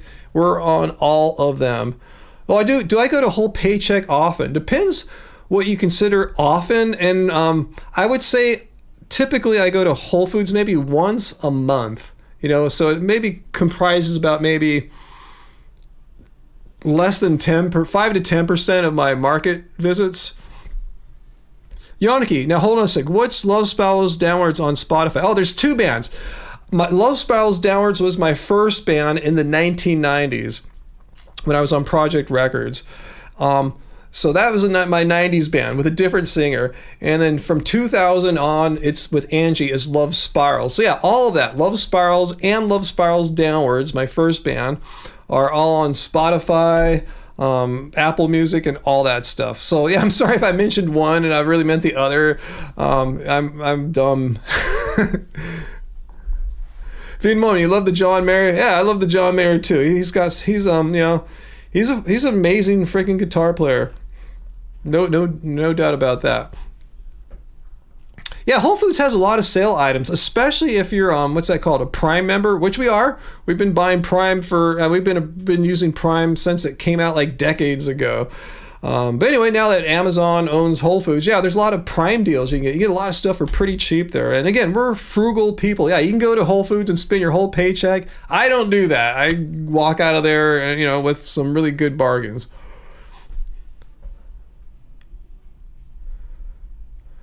Let's see. John Mayer, he's pretty good.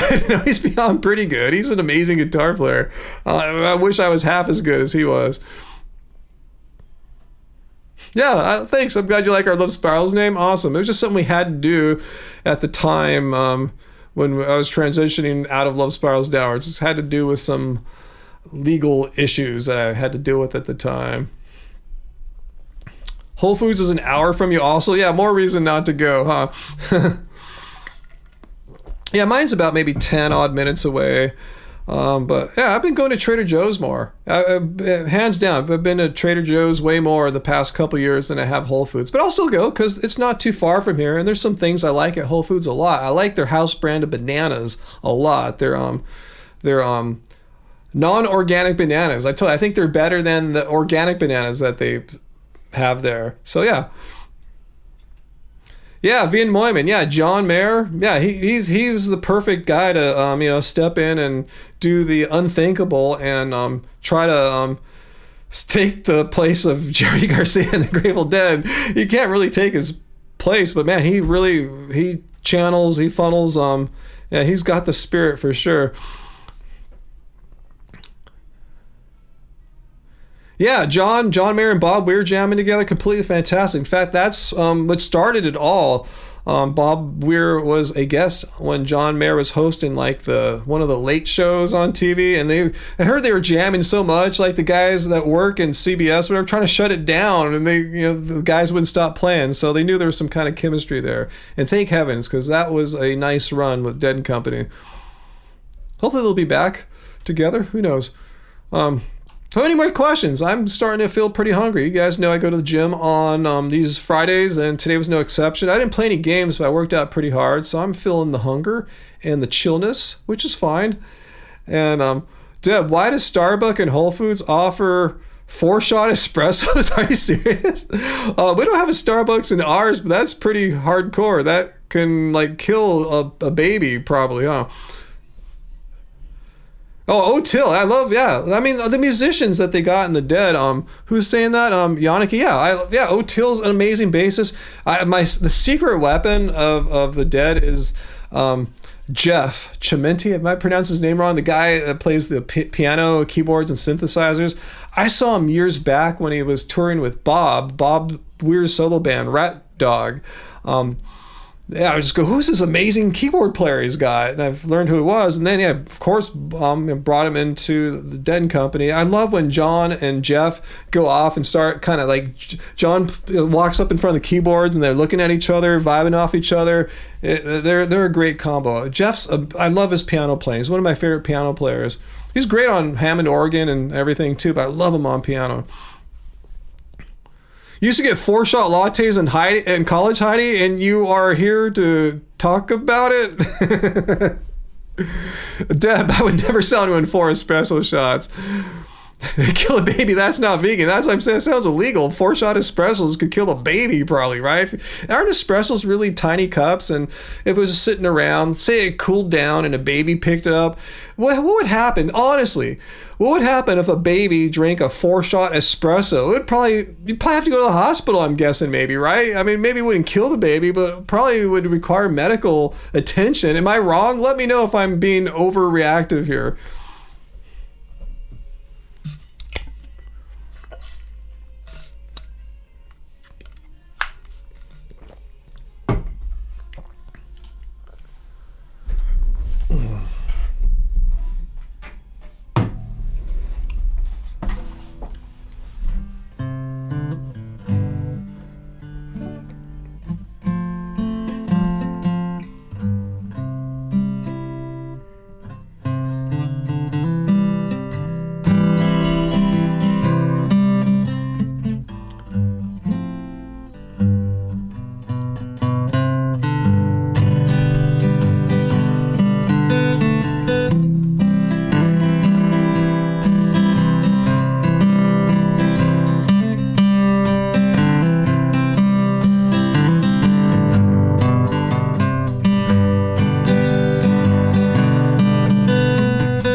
I'm butchering Ripple, but yeah, since we have some dead fans there, why the hell not? Anyway, yeah, I've played more music on this live stream than I probably have in the past like 10 combined. Yeah, it'd be a very alert baby, huh, if I drunk the 4-shot espresso. I'm glad you love it, AJ. Awesome. But would it harm it? You know, would it be bad? Like you know, would you have to take it to the doctors? Was it Uncle? I could figure out the plan. Piano. You can figure out the piano, but the guitar would evade me. Yeah, that's the same. I can play piano, but not in like real time all that well. I know the chords I want to play because I know I'm on guitar, so I'm voicing them on pianos. Unfortunately, you know, I'm recording into a digital audio workstation, so I can fix it all in you know, after the fact. Yannicki, yes, HHVND, Jeff and O'Till, and the new drummer. I'll tell you, after seeing them both, SPAC, which shows are those? The New Blood was an amazing driving force. Yeah, it's unfortunate Bill couldn't play this last tour, but yeah, the guy, I forgot his name, the guy on this last tour, I forgot his name, excuse me, but yeah, he's great. But yeah, for me, it's Jeff and John. You know, that's for me the most heavenly moments of the Dead. It was when Jeff and John are going off on something, you know. Like, say, the intro to Terrapin Station. What's that called? The Lady in a Veil, where it's the piano and the guitar. That's, like, to me, so quintessentially the kind of the mood I like with those guys. Anyway, Saratoga Performing Arts Center. Okay, awesome, thanks. Yeah, I know more of the West Coast stuff, being a West Coast boy here.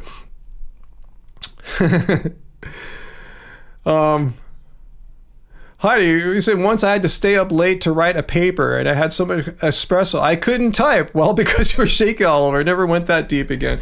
I think one time when I was like in my early college years, I went out to this like artsy coffee shop in an artsy area, and I never had really drank coffee before. So I drank a couple espressos, kind of curious. I smoked a lot of weed back then, so I wanted to see what a high dose of caffeine would do, you know, and I didn't get high, but I remember just feeling really kind of depressed for like a month or two after that. It really affected my neurochemistry or something like that. I was like, well, I'm never going to have an espresso again.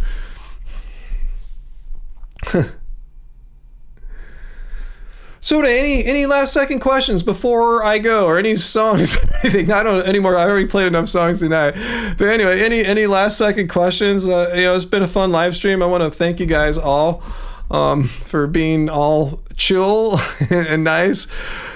Of course, you gotta like the Grateful Dead when they get jamming. Yeah, I love it when they get jamming. Yeah. Yeah, as Grateful Dead fans, it's always cool. We have our favorite songs that we hope to see.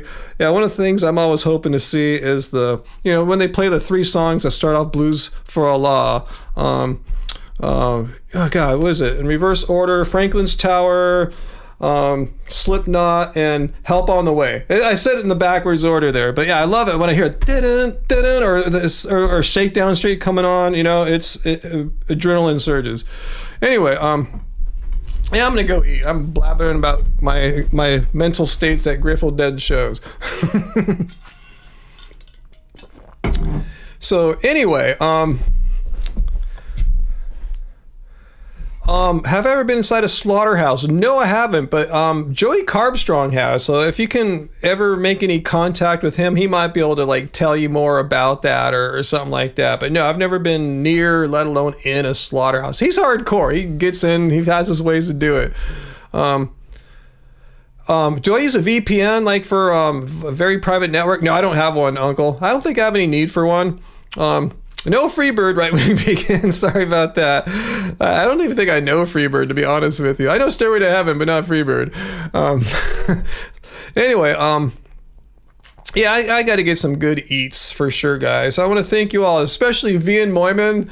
Thank you so much for that super generous tip there. And you too, AJ. Thank you, guys. I very much appreciate it. I'm grateful and I'm humbled by your generosity and kindness. Thank you so much, guys. And thanks to everyone. Thanks, Uncle, for moderating. Hey, it was an easy job tonight, Uncle, huh? We didn't have to even time out anyone, let alone ban anyone. So we had it easy tonight because, Peter was gone. So I was a little worried, that it could be a little hairy if things got, weird, only me and Uncle moderating. But I figured out I could probably make someone else a moderator. It just wasn't Dr. Bear. And Dr. Bear hasn't been here tonight, huh? I think I just noticed that. Am I that slow enough? You're watching Dr. Bear after the fact. Hello, we missed you and Sarah tonight. Dr. Bear hasn't been here, right? Please correct me. Maybe I just debunked veganism right now. Dr. Bear has been here all night chatting with me, and I can't remember. Anyway, when you get old, Anyway, thank you guys. Thanks so much. So as far as next week goes, I have no idea. But Peter, if you got any more videos to send me, I don't think I want to respond to that halal guy. I tell you, other guys have done it. But if you have any other videos that you want me to take a look at, Peter, please send them my way. I just kind of found that I'm no longer vegan person that I responded to today on my own. But if you got anything for me, Peter, yeah, you've been providing like maybe 50% of my video ideas lately. So I'll take it. Dr. Bear did pop in at the beginning. Thanks for that, AJ. I was going, was Dr. Bear here or not? I thought so, but maybe not. So just a little bit. All right, guys. So yeah, hopefully we'll have a new video next week and a live stream next week, as always, as I'm planning. So everyone have a nice, safe Halloween. However you celebrate or don't celebrate it, stay safe. And let's see. And I want to thank Angie for popping by earlier too and sharing her thoughts and comments and feelings with you all. And thanks everyone for being so kind to her and to me. And I tell you, I'll make this quick. There's a lot of negativity and hate that we experience on social media. And the older we get, the less inclined I am to continue putting myself out there for all and any haters to have access to my eyeballs. And I'm finding ways to decrease that, but still some gets through. So I appreciate you guys for being the positivity that we see. We appreciate your just being you, just being your positive selves. And, thank you is what I'm trying to say. Thanks so much, guys. So anyway, guys, until next week, guys, stay safe. Don't party too hard on Tuesday. And remember, doesn't suck being vegan. Hey, Angie. Happy Halloween, everyone. All right, good night, guys. Bye-bye. Much love.